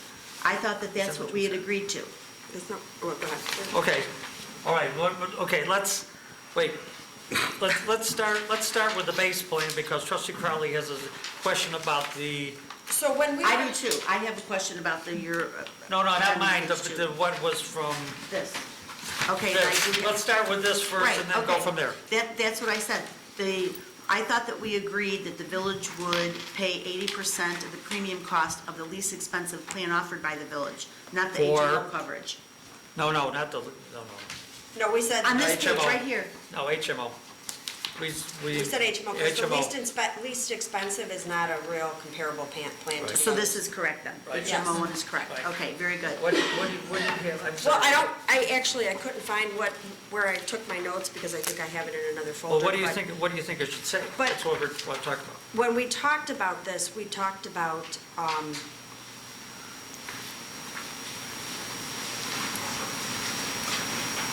that when we said that there were a number of conversations about there will be no paid insurance available for retired employees of the village who are hired as a full-time employee on or after December 1st. Right. We had a number of discussions about that when we were talking about, do we really want to, force people, especially in law enforcement and things like that? That's what the second part was. That's why I had the second part in there. Did you see that memo? This, Well, which that's are we why, approving? both. We're- This is going to be part of that. You know what I'm saying? This is for retired employees hired after December 1st, 2018, who are not eligible for Medicare. That's what it covers. The people who are retired Right, so early. this doesn't mean, this will be taken out. This is totally contradictory to what this says. It should say who are eligible for Medicare. Right, that doesn't say it. Okay, it doesn't say, okay, so it should say So this should who are say- eligible for Medicare. They're talking about 65 and over right now. What we're talking about. So this first paragraph is if we hire an employee who's over age 65? Which No. paragraph?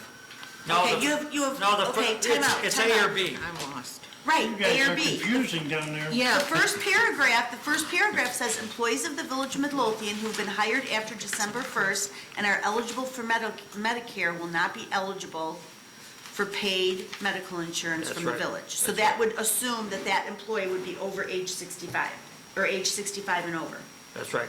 Okay? Yes. At the What if present they time. have, what if that individual has a spouse and dependent children who are not eligible for Medicare? Do they still get it? Well, the children don't get it. It was only, wasn't What it? if they have a dependent child? We need that covered under the policy of 2004, Right.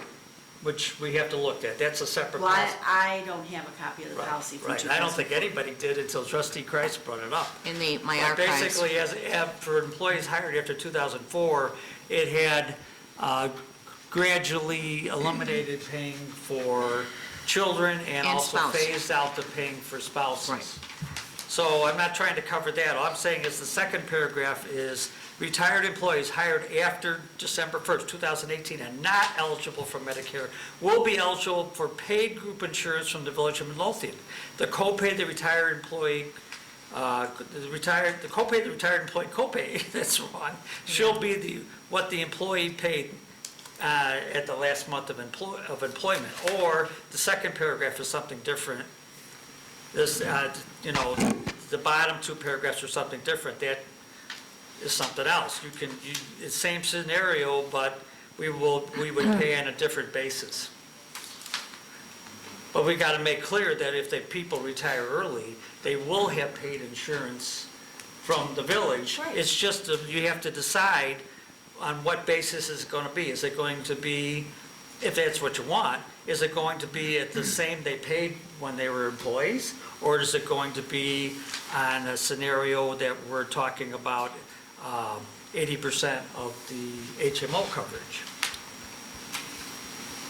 The other thing that's missing is that you have, in order to qualify for the retiree, you've got to have a minimum, what we talked about, we got to put 20 years, 25 years. You just don't get it. You've got to, that piece is missing. Well, the retiree, No, Don. I could work for 5 years and say I'm well, retiring. do we have a policy as far as when retirees get benefits? I No. thought that in one of the CBAs for the village, it was 20 years. Well, it depends Or on the n- CBA. It depends on the CBAs are CBA. excluded here. This doesn't cover I CBAs. understand that, but we were That would using be that as the rule of followed. thumb. That would be Well, followed here's the by- thing, in order to retire and get your pension, you have to vet, how many years are you vested, 10 years or 15? It depends. It depends on This is the, non-union. IMRF, This it's, is IMRF. no, that's tier 1 is 8. Oh. Now it's 11 for tier 2. 11 for tier 2, 8 for, so you couldn't just come here and work 5 years, but but I think that what we've been following, the standard has been 20 years. So just like the CBA for the fire department. We've been following it. You've got to, in Which- order to qualify for the retiree insurance, you must Right, I have remember 20 we years did, There's of a continuous service. age and years of service. Service. That's right. Right. a combination. So in other words, we should have that in is this it the rule of policy. 65, age and years of service? Well, not for the fire department. No. Yeah, police department. So we should have that in this policy Yes. also, just Would to you make agree? double check. Okay. All right, so we need to rewrite this again, and so we'll give you another copy. Okay, Outstanding. the other, all right. I have a question too, so go Yeah, go ahead. on. I was not at the finance committee, but I am really surprised about the cost containment for non-union employees. We're segregating non-union employees versus union employees. Where's it? Okay, so here's the thing. Public Works already has this. So. Public Works one- doesn't get any retiree health Right. insurance. No, I'm talking about, Cost containment on page 1. yes, for non-union page? employees. Right. To try to get them to be part of the wellness screenings. Okay, but if they're not, they're gonna have to pay additional towards their health insurance premiums? And So we we're need to singling out- state what it's going to be. Right. How Yes, much we it do. is, how it's determined, if it's a percentage. I get you saying. But I also don't feel it's right that we single out non-union employees. If this isn't in something that we're gonna use for a bargaining tool for union employees, why are we singling out non-union employees? We are. Well, we don't have to put that in there at all because we preface it all with, that CBAs obviously are controlling, so we don't Right. even need to put that in there. Right. But I mean, I think it's something, it helps all of our, it helps the rate of the insurance, is what Maggie told us, Right. to It does. keep our rates lower so we can keep So we're going affordable to balance insurance. the budget of our health insurance on our non-union employees. We're gonna try and do that. I think that's wrong. No, I agree, I don't think it should say non-union employees. Right. It Well, should just it- say cost containment. For and we employees. should- For We should employees. ask Right. all of our village employees to participate in this, because it would benefit them as well. Okay, but if Because we're going everyone's to, policy but will we're be still done. singling out non-union employees because it's not in with the police, fire, or public works. Well, it's not covered in their contract, so I think we could do it. But So that's what I'm saying, then we should investigate to use that as something too. If we're gonna do it to non-union employees, Do it to everybody? Yeah. To everybody. I agree. And I with think With the Jerry- wellness, So that's with the standard, well, but that's pretty standard in companies today. yeah, in with the businesses. wellness you're talking about, is that Yes. right?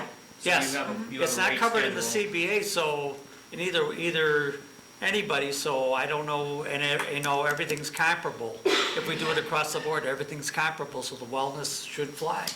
What, do the I'm not the CBA lawyer here, Nick. Do the CBAs refer to a rate for the village? Where we could have two for each plan?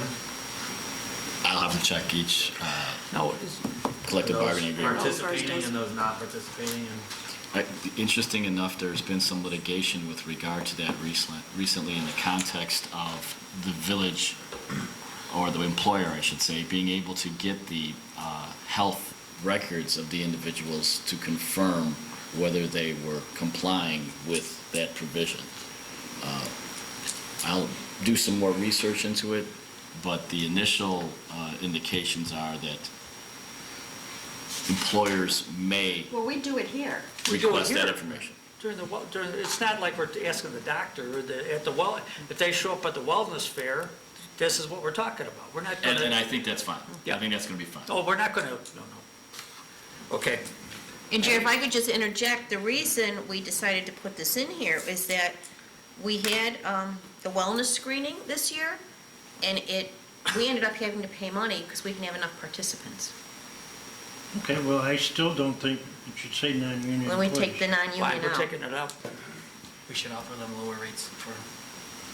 It's all, Still pay it's 80%, really but for at a lower everybody, and rate for actually, the people fire who- department does it automatically because they have a health screening every year that's mandatory, so Right. they're done. Okay, so what about the other union? We're going to ask them to do that too, because it's still comparable, it's comparable insurance as I read it. We're offering them comparable insurance. So, in my humble opinion, but we'll see if we get any pushback, but I don't see what the big deal is here. Show up at the wellness screening, Can I ask? save your life. Can I ask for one other question? Yes. I don't have a spouse, so I don't know the answer to this question. Is a spouse considered a dependent?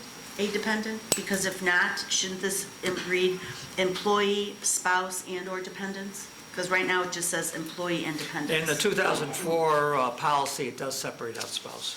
So we Because should, some of the spouses may not be on insurance. That's right. I know, but here it's saying it doesn't include a spouse at all.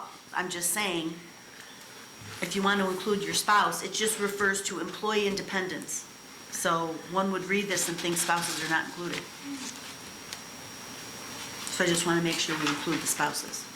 If applicable, because it's, Well, a spouse is a spouse, an ex-spouse doesn't count.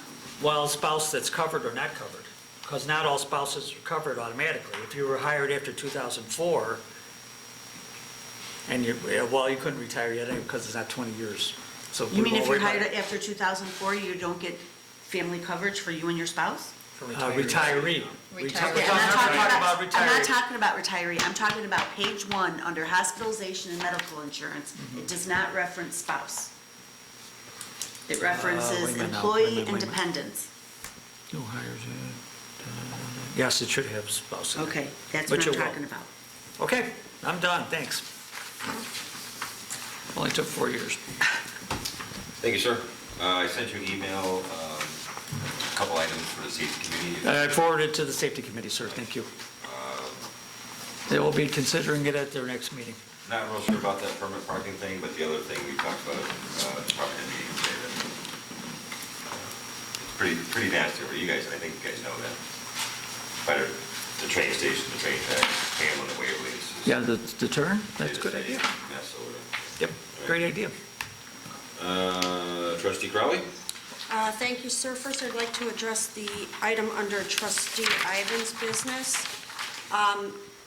If the board has no objection, I'd like to ask the chairman of the technology committee to come up and discuss their recommendation for live feed of the video taping. Helmut Lip, sorry. Okay. Thank you, Mayor, thank you, Trustee.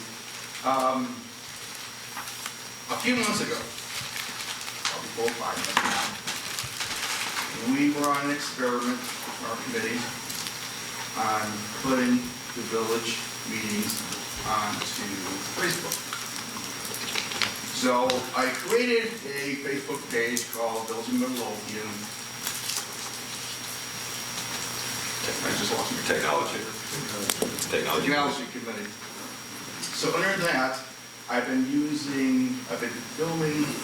our meetings here and posting them live. So we are live right now, posting them live on that Facebook page.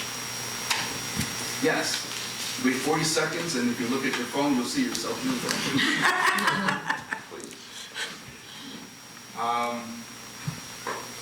Why I'm bringing this up is this technology is really nice for parties, and then when you're outside and you got some great leads, it works very well for little handheld phones. But in a meeting like this, your kind of angle is limited. Your angle is limited because I only can get from this edge to that edge. I like to get everything else into it. Now, because I got it sitting there, there's no telescopic range that I could use. And I can't put it back there because it really, doesn't work very well. So there is a media I like to purchase or have purchased from one of my vendors that I know of. Actually, the same one that I bought the camera from. It is basically a box that takes the signal off the main camera. All right, and all it is, it's already producing, and the sound that it's producing will be and run it through the box, and it uses a Wi-Fi and spits it out to Facebook. All right, the video is clearer, the sound is better. If any of you have seen the Facebook posts recently, they're not that good. The sound is not that good. You don't hear everybody as you should, and it's pretty dark. Matter of fact, I was watching the feed on my notebook, and after that 40-second delay, I rather improve the quality because the villagers would love to see something a little bit better, and I think we should have something better. I concur. So I was looking at this box, and I want to throw it out there. It's not a great amount of money. It's $2.99 shipping taxes, and that's going to give us a better quality feed. And it's easy to use.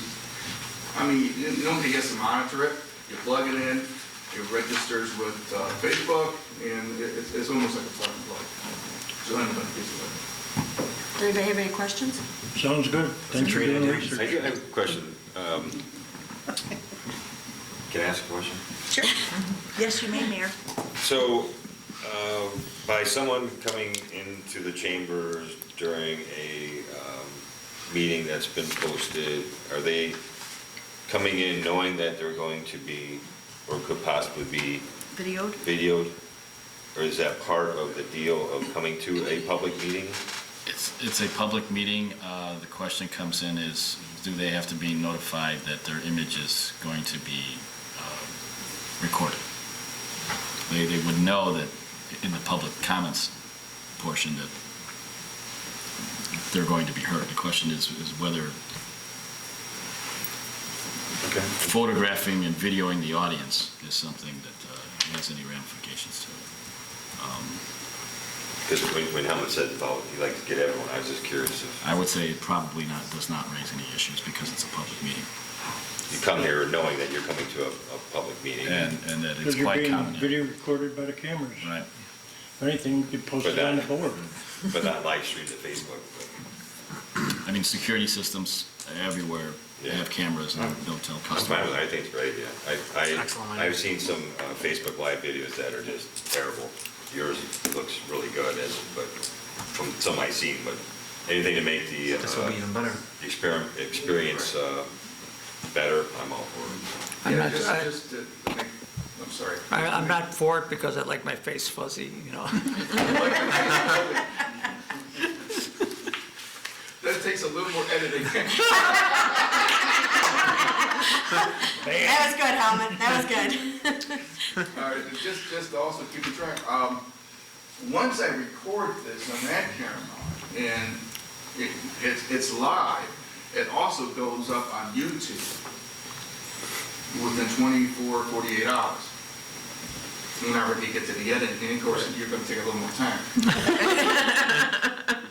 So whatever we record, it goes onto YouTube and it's then generally posted out so everybody can see anyway.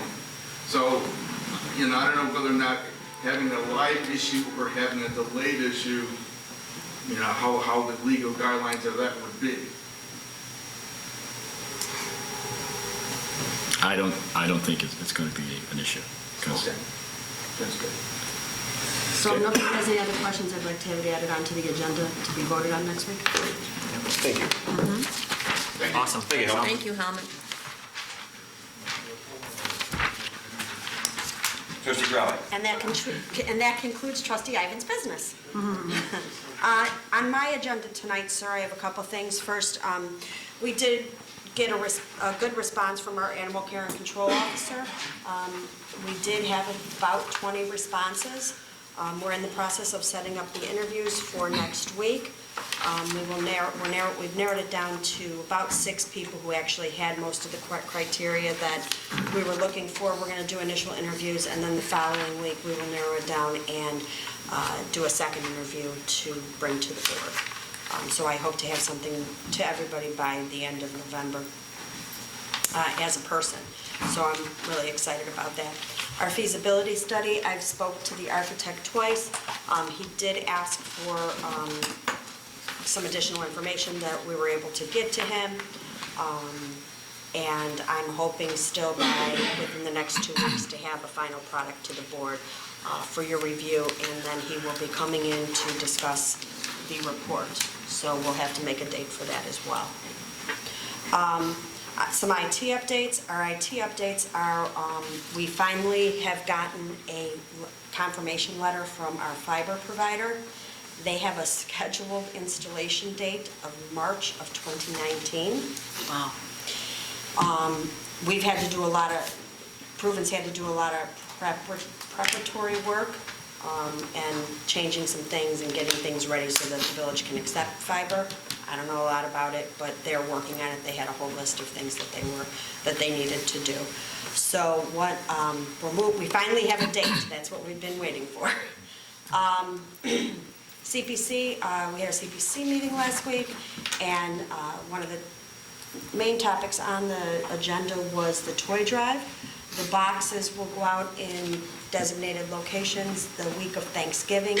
I will have a list next week of all the locations, but we will be doing, the CPC will be doing their toy drive, and the wrapping, I believe, will be the 20th of December, or the 9th, whatever that Sunday is, and then we will be distributing it to the churches afterwards. December is the 16th? Yes. I'm looking at Sorry, Sundays. 16th. You're correct. 16th. But I'll have that information in stone next week for everybody. The Community Service Committee has really kind of kicked up their game. They've had some more contact from the Presidential Service Award. They've also, their webpage is just about ready to be presented, and they have a lot of activities that are going to be eligible for the community, for people being able to provide community service. They've worked very closely with the police department to make sure that there's, our students and things like that might need community service outside of the realm of what we have available for picking up and things like that. The police department's been very gracious and has been very accommodating. So that is a huge help, but they're really moving forward quickly, and like I said, I think the website will be up and running by the end of the month as well. Last but not least, I'd like to discuss the police RFQ. We have, I think I said this last week, we have narrowed it down to 2 agencies. Chief Delaney has done a remarkable job of going back and forth with the agencies and, making sure that we're getting the rock bottom prices, and we're, kind of making sure that he's negotiating to make sure that everything is ready for us to review and move forward. We got the final renegotiated bid from one of the companies today. It was sent out just before the meeting. I'll be sending both out to the board, hopefully by the end of this week, with the RFQ committee's recommendation. And I'd like to discuss it at the Finance Committee and then again at the meeting after the Finance Committee here with the board, When is our next finance meeting? the 20th. Third Tuesday of the month at 5:46 PM. And then I'd like to also have it on the agenda for the board meeting on the 21st.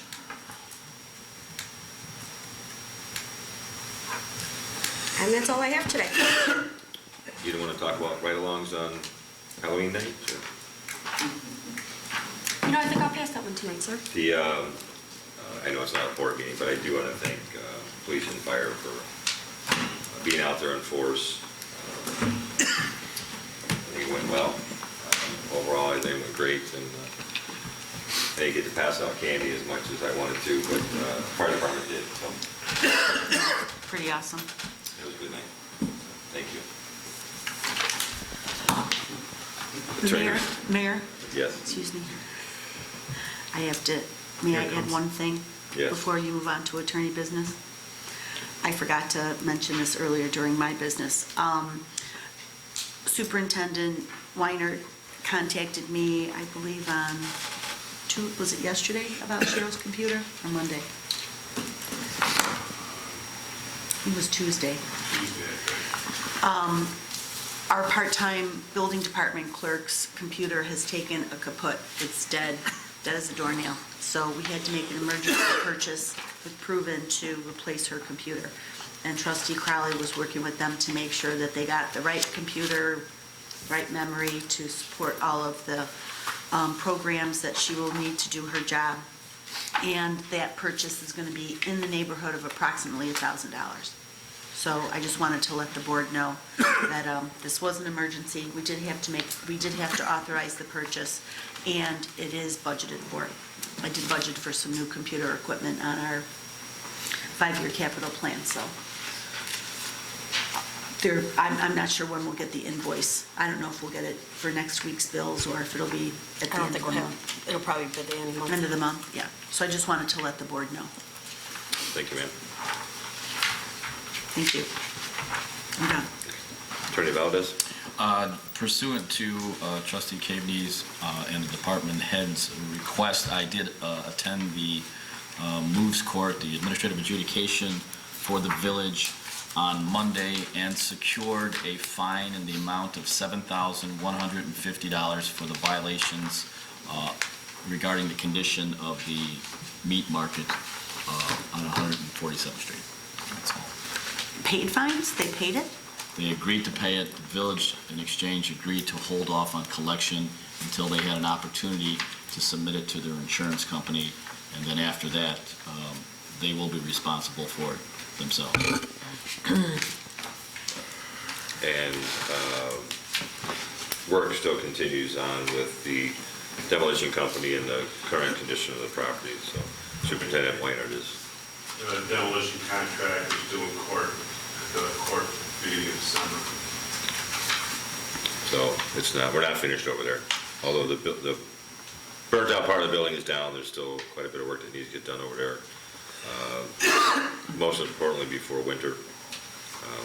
So Superintendent Weiner is working on that. Could they said what the holdup is? You want my opinion? Oh, I didn't know if they gave an opinion, a reason why they haven't finished. They think they're done. Still, okay. I'm sure we all know. They're not done. Okay, moving on to my business, we already talked about the Kedzie property. I got in the packet the invoice for renewal of the membership dues for the Metropolitan Mayor Caucus, also included in everything that they're working on. So I would be asking the board to approve $666.86 for the annual membership dues for the Metropolitan Mayor Caucus. Street resurfacing. The concrete work is done, meaning that the curbs and ADA sidewalk crosswalks that's all done, but unfortunately, they have run out of time due to the weather. Weather has turned as they consider it, in my opinion, anything below 70, that means the weather has turned, but it has to be above 45 for them to do asphalt. So they are promising to fill in all the holes at the crosswalks and curbs, remove all the barricades for the winter, and we will be giving them an extension until, to be completed by May of 2019. Just wanted you all to be aware. So they do not want to start grinding at this point because, again, they wouldn't have time to get the asphalt down, and we can't leave the roads ground up for winter. Friends of the Library will be making a presentation next week at the board meeting to Police, Fire, and Public Works, I believe, Maria, is that Police, Fire, and Public Works for their Little Free Library program, so I'm looking forward to that. And that is all I have tonight. Clerk Maskell. Yes, I have a few things. I'll cover the easy ones first. The board, I'm sure you were waiting for light reading. I sent copies of the minutes. Deputy Clerk Kalaki has been quite busy for October 3rd, 10th, 17th, and 24th. If you have any changes to those, please let us know. I know they're all very riveting entertainment. We did also get a request from Luminaria of Midlothian. The Christmas season is quickly approaching. Luminaria would once again kindly request the village's permission for the same items we seek and are graciously granted each year. The two sale dates we have set to sell the Luminaria candle kits in the parking lot of St. Christopher Church will be December 8th and 9th and the 15th and 16th. We hope the village will allow us to use their free allotted advertising space in the village bus shelters to promote our candle kit sales this year, as well as permission to place our 4 signs in the same locations as last year.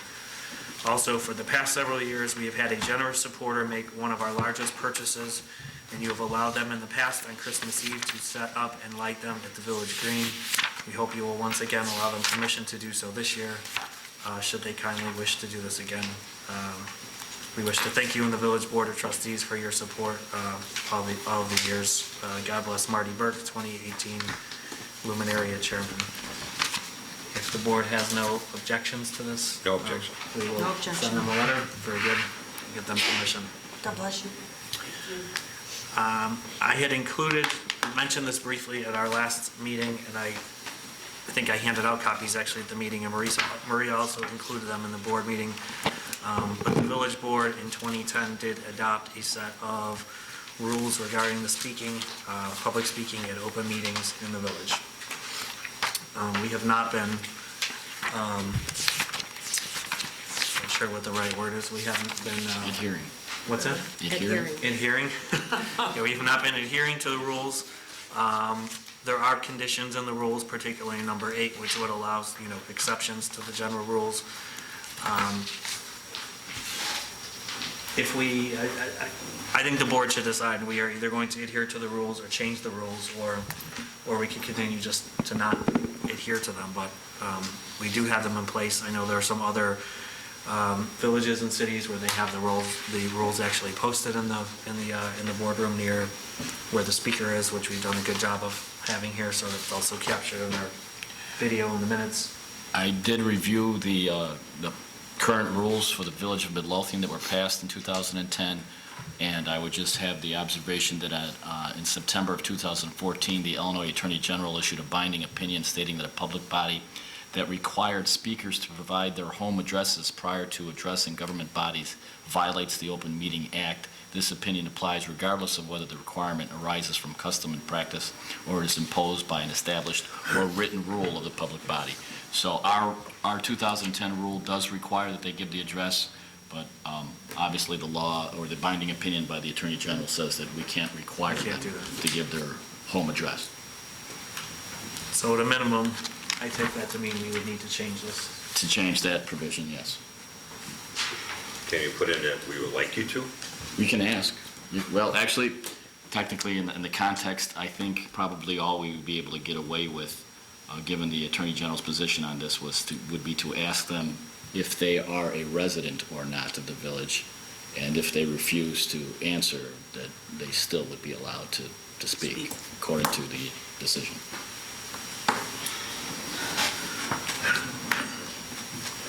So, I think it's a good idea. I think, when it was passed, we had some of the same concerns that we do now. And I think we should adhere to the 3 minutes. Certainly, the chair, the mayor has discretion as far as if to allow the people to speak a little louder, complete their thought, or, if there's, there are other things, we can ask questions of people and so on and so forth. I think it's a good policy. I think we have too many long monologues in the open part of the meeting. I think it would be in our best interest to post them too. in a three-minute shot clock. 3 minutes? They do that at MWRD. Yes, they do. They have a clock. Right, except that at MWRD, after each agenda item, of course, Speak at everyone. they get to speak after each agenda item, they just don't have public comment at the beginning, so I would ask for consideration when we're discussing big major items, like if we're discussing the budget, and we have a whole room full of people, as we're discussing the budget up here, that's not going to be until, well into the meeting time. And if the public comments is over already, how's anyone going to have the opportunity to raise their hand and ask a question about the budget if we're having a conversation about the budget? And they could be invited to speak by a member of the board. So that's provided for here in 8C and D. I mean, we can still accept comments. Questions and Questions and comments. Okay. I don't think, this is not very, it's not very restricting. Obviously, the time limitation is a restriction, but again, there's provisions in here where individuals could be asked to continue speaking, so we're not really shutting anyone out, but we should publicize them. Is this Attorney Valadez, is this something we need to change the resolution, or we can actually change the rules since it just refers to an additional document, which is called Exhibit A? Yeah, I think all we have to do is just change the specific provisions, the exhibit, change the exhibit and adopt it. By removing the name? Right. And then I would also suggest that where the board has the most leeway, I guess, is to require civility and courtesy. I think those words added to the policy will be upheld by the Attorney General. The chairman's or the president's determination as to how someone is addressing the board or other individuals certainly is something that the Attorney General makes clear the board has the right to do. Would you care to draft that specific language? Yes. I could. Yeah. Okay. I'll address that one. And Again, then you will- I'm sorry, I was going to say, I think discretion needs to be used, because I think, Trustee Caveney, you might have exceeded the 3 minutes when you were a member of the audience. A million times, I'm sure. Yes, and I know that I raised my hand, and the mayor at the time and the board were very gracious and allowed me to ask questions. So, And I think that will still continue. and Yes, I that's will not- hopefully It to will. be able to extend that courtesy to our residents and Right. to our visitors who come to our Yep. meetings. So I will be sure, as Trustee Gillis suggested, that we post these, we'll find somewhere to put these. We're working on a page for the village website, and they have mentioned this already, around FOIA, so that it's more transparent and noticeable to people. There'll be an attachment that goes through pretty much any question anyone would have about a FOIA. It'll have a copy of our FOIA request form there. It'll actually be a big page linked on the main section. A number of other municipalities also have documents like this, so we can also post this there. So anyone cruising the website we'll come across it and we'll find that. So we will work on that one. Okay, lastly, on my agenda, discussion around board docs and the proposal. More reading that I sent this week, my apologies. I'm not going to go through everything I wrote in my email. Hopefully, folks have had a chance to at least look at some of the materials. I did promise in my cover note to you all that I would highlight some of the things that I think are could potentially be key benefits to the village. This is really a start to finish. It's not really an agenda creating tool, but it is. And it starts with being very efficient from a standpoint of, let's say, for example, Superintendent Sperry has a request for the Roy Erickson proposal. And he is, scanning a copy of the invoice and or the proposal and sending an email to Trustee Killey and saying, I would like to, can we discuss this? We would like this on the board. And Trustee Killey says, sure, and he forwards it to Deputy Clerk Kalaki, and she saves it in the folder and renames it with a number, so we create the agenda in the right way, and then she manually types it in the agenda. With board docs, in that type of a scenario, Superintendent Sperry would sign into this web-based tool and say, I want to propose a new agenda item. It is called Roy Erickson Landscaping Proposal, and here's any attachments I have, letters, documents. If he wants to have some notes that go just to Trustee Killey or to the board, he can include those. And it will go to Trustee Killey, and on his dashboard, he'll say, you have an agenda item waiting for approval, and he'll open it and hopefully say, oh yes, I know Joe was going to send this to me. And he clicks send, and it automatically goes on to agenda, which is starts to be prepared. The board can go in at any time and see what's being created in a draft agenda. It's not published to the public yet. All of those documents or notes that are there are searchable and retrievable. You can open them, see them, print them if you really want to. But essentially, when it comes time for the agenda to be finalized, all of that information, all the attachments are there, any notes that you include, you can say these are private notes, they're public notes. So if Trustee Killey might see this and say, oh, I bet, Trustee Gillis is going to ask if we got any other quotes, and, that's not actually on the agenda item. He can say, to the board members, it's a private note, yes, the village also got quotes from these other 3 vendors, and this was the best one. All of that means also that people can submit agenda items up until the 48-hour rule that we have in terms of getting agenda items out. It means that it won't have to be manually created and copies printed out. We've had a couple situations, and it's just natural because we try to get things done when we can, where we've printed out pages and pages of board packets and had to reprint them because something changed or we added something or a document changed that happened to be in the middle, and we printed it on both sides of the paper because we're trying to be efficient. We had a situation this week where Deputy Clerk Kalaki emailed the board packet, which was quite large, and because we're sending it through email, our village engineer isn't on the village email system, and the attachment size was so large it wouldn't go through the email server. So in a board doc solution, Engineer Nagel would also have a login to be able to sign on and pull up the agenda, and everything's there. And again, he also, if he would like to print it, he can do it. The other nice part about this, and by the way, during the meeting, the actual software scrolls through the meeting so you can see what's up. If we are in a meeting and let's say, I'm trying to think of real life examples here, if Trustee Christ said, I wonder if we had something, this is related to something. Actually, the question came up tonight about the IGA, I think with the South Suburban Land Bank. You can actually search it in the library and board docs and pull it up, even though it was something that was, occurred at a meeting 6 months ago, a year ago. We have an unlimited amount of historical agendas and board packets we can load. We can put ordinances, all kinds of things there. The library is searchable at any time because it's web-based. You can access this from anywhere you would have a wireless internet connection. There's also a public portal for this, so this helps reduce the number of FOIA requests we will get from for things that would have been included in a board packet, but we don't usually post the whole board packets online, as long as it's not something that's marked private. So for things like the example Trustee Kiley mentioned tonight around documents for things that we would discuss in executive session, these things can be created and shared with the board, marked private. It's actually safer that way because no one's printing them, no one's delivering them anywhere. And as soon as you have it, it's there. At the same time you make a request to have an executive session item, you can include all those things in the tool.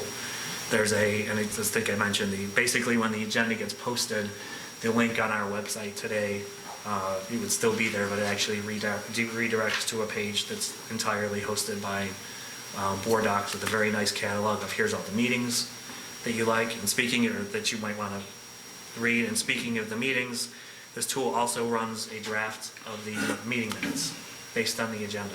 So it won't be word for word necessarily what you see today from Deputy Clerk Kulaki, but instead of sitting there and typing everything from draft, she will have a draft that probably has 80% of the minutes done that she can go in and edit and change.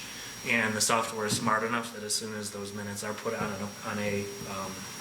an agenda for approval by the board, it will post them right next to that agenda on the Board Docs website. So you select the date, you have the meeting agenda, you have the meeting minutes right next to each other. You can also put links there to video. In terms of cost, those of you who've been around for a few years know that a number of years ago I did a quick analysis on when I was in finance, I think, what we were paying to create the board packets, and it was around $9,000 a year, I think then. That was with an average, I think, page number of 17, and we've had way more than 17 pages lately here. So it is an investment, it's an annual fee because it's a subscription service. So that is a consideration, which But we I won't understand. have all this paper. We won't have paper, we won't have to buy paper. Our consumables will go down with, I'm not even sure what our arrangement is with Impact, with Proven. But, it's obviously a lot less paper to buy, a lot less toner, those kinds of things. I recognize that it's on the drawback side, it's a big change in how we operate because everybody likes, it's nice and comfortable to have the paper there, and we're used to the process that we have in place. But I think there's savings. There's definitely financial savings to be had. From an efficiency standpoint, it'll allow us to work, much more smoothly. I like the idea that, we'll be able to handle later agenda items or things at the last minute without having to create a lot of rework. The company's been around since the early 2000s. They have about 3,500 municipal boards like ours in the U.S. that use it. Some neighbors around Richmond Park has been using it. I don't recall for how long, but Maria had a chance to talk to their clerk at the conference about it, and like you said, what she had to say about it. She was just extremely happy with it. It made her life much easier and more access to all the documents. We've had, I don't want to forget this either, we've also had a couple of our committees have asked about posting agendas online. And it's just not, our website today is not convenient for doing that, but every feature that I just mentioned that this would do for the village board, any of our committees and commissions could be set up and use it as well for their agendas and minutes and keeping attachments and things like that. Richmond Park, Elmhurst, Troy, Sterling are the four big ones I know in Illinois that are using it already. I did allude to a technology component of this, and that would mean we would need to purchase devices for people to use. And so Trustee Crowley facilitated a call with Proven that we had last week, and we're expecting next week a proposal from them. We asked for kind of a three, high, medium, and a low type of thing. We spent quite a bit of time talking about wanting to buy or invest in something that's going to last for a while.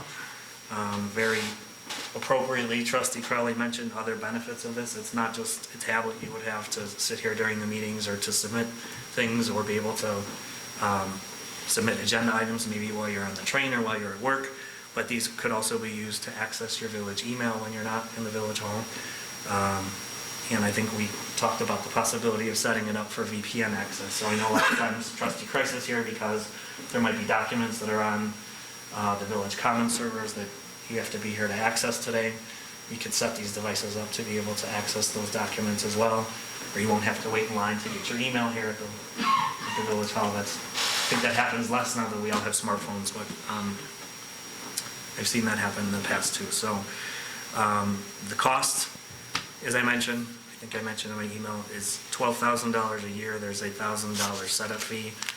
Board Docs approached us a few weeks ago and offered about a 17%, I think, discount, but basically a $10,000 fee locked in indefinitely, and they would waive the one-time setup fee. It includes 2 days of one of their experts here on site. You don't pay for travel expenses or anything like that. They actually go through, they'll have tailored sessions for all the various people that would be using it, board members, the clerk's office, department heads, etc. They basically set up the templates and anything that would be needed to use to create your paperless solution. So, what did I forget, Maria? We spent a lot of time with Michelle on the phone looking at it. So. What's your take on what we would save annually? Well, I think we would save at least $10,000 a year. The costs have not gone down; they've gone up, and we're producing more paper today than we did then. That's almost a wash. I think it's a wash from that perspective. There's going to be and I don't know what devices would cost. My guess is that's going to be a several $1,000 investment as well, but that's a one-time thing. And it's hard to put a dollar amount on the efficiency side of this, right? So, I don't want to pick on the one example again, but, Joe printing something out from his email, going over and scanning it or giving it to Kristen and then sending an email to Trustee Killelea and waiting for him to see it, and then he sent something to Maria. So, there's a lot of those that this has a very intelligent Process built-in flow workflow. will Yeah. be adjusted significantly. And that can be changed too if the workflow that you set up, if we want things to go right from the department heads and it creates the agenda and then the board members can see it, because you can go in and actually see it being built at any time. That's a possibility too, so it's flexible if we don't, want to set it up that way. And I'm sorry, I know that you touched on devices. What was their recommendation for a device, or does it not matter? Is a tablet better? Board Is a Docs? laptop? Yeah. So they have people using anything from iPad Pros to tablets to laptop computers. Some boards have members who like to use their own. I know sometimes Trustee Ivan is here with his laptop, or Attorney Valdez has got his laptop here. It's flexible and it works with all of them. Their mobile application looks exactly like their online one, so there's not any, if you happen to be someone who uses both, So you can transfer go from one to the other and it's seamless. looks and feels exactly the same. Okay. Yeah. So I don't know what, I said for what we asked Proven to come back to us with the proposal, I said I wanted something that was a minimum the size of a piece of paper. Because I don't think we don't all need glasses or to be looking at small things like that. It has to be light and portable so you can carry it. It has to have a stand so people can sit here and, and be able to see things as the meeting's going on. It has voting, there's someone who's actually a moderator during the meeting. All our votes are recorded immediately, which is how it can actually be televised on the screen as the meeting's happening. I still feel like there's some things I'm forgetting, but it's hard to put a dollar amount on the total savings. I think $10,000 is that's out of the box. It's a wash with what we're paying in consumables today, and we'll be generating a lot less paper. Saving the FOIAs too. It will help eliminate a number of the FOIAs, because the other thing is we don't have to respond to FOIA, well, we have to respond to FOIAs, but we don't have to produce documents for things that are already available online, correct? Okay. Yes. So, yeah, this would be, yeah. Doesn't mean we won't have to go and see a date or be able to refer somebody to what date it is and maybe send them a website link, because we're not trying to hide anything or say go find it yourself, but it sure would be nice to have everything out there and available. Will we go back with this program? Will it be whenever we start up going forward, or will we go back and upload old documents? It's an excellent question. I did not ask Michelle that when we spoke the week before last, but when we talked to her last year, I asked that question. And she said our storage space in their, what they call their document library, is unlimited. So we could potentially take everything we have on our village common as it relates to village meetings, agendas, minutes, et cetera, and have them load them.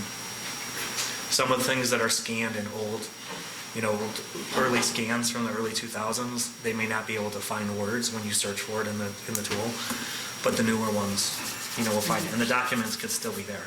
I just know there's been a number of times where we've been in a meeting and someone has said, what was that proposal for last year? Or what does the IGA say? And we'll be able Or to go. where's the redevelopment agreement? And we can pull it right up live Okay. in the meeting.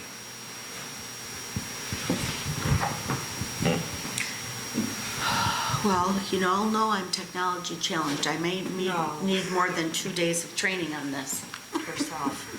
But I would be all for it. Right there with you. Yeah, Don and I will need a week of training, please. Oh, so will I I. need to move my seat, please. The document said for village officials, it's only 1 to 2 hours. Well, they haven't met us. They haven't met us yet. haven't met us. We may challenge some things. Yeah. They raised the price. Because They we're might raise the special. price, yeah. Because we're special. No, I mean, in all seriousness, I don't know if we will be able to get as many things in the document library as I know trustee Kreis has, saved in folders, and, because she can find everything. I don't know about that. And again, I know, as I said, I think it will be a change in, would be a change in behavior and process, but I think it's a step in the right direction, and I think I would like to think our department heads, I know the clerk's office would, but I'd like to think our department heads would appreciate it. It's more real time. You can go in and see things whenever you want. You can search for things. It's not just when you're here. And at the end of the day, if somebody still needs paper, we can do that. Could this be potentially a document management system for department heads, or is it set up to that? So it depends we can save anything out there we want. I mean, it's designed to have documents attached to meeting agendas. However, and I actually should have mentioned this too, it does have a policy module on it, so you can use it for creating policies. You can also use it, by the way, you can search the library for all of their other municipalities. So if you want to know if someone else has a policy around Wow. retiree health insurance, if it's a municipality that's using Can them. we have this set up by next week? No. Please. But that's open, so you can, and you, by signing up for the service, you agree to share that too, so someone else can see our policies or things like that. Nothing that's marked private.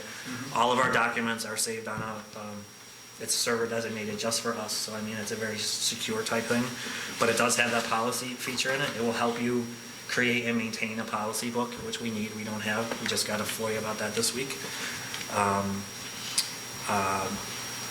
Also goals and KPIs, or key performance indicators. So if we have, village planning, or we want to do goal setting, it can also be used for that as well, and tracks it.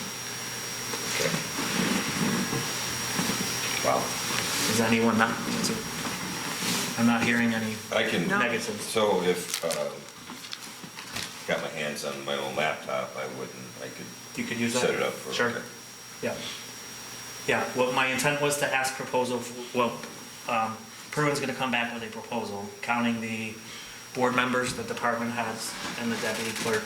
I would be looking to purchase 14 of whatever it is. But if someone has something of their own they prefer to use, that's fine. If you happen to drop your laptop though coming into the meeting and we don't have another one around, then we're back to paper. So, Big change for me. I know.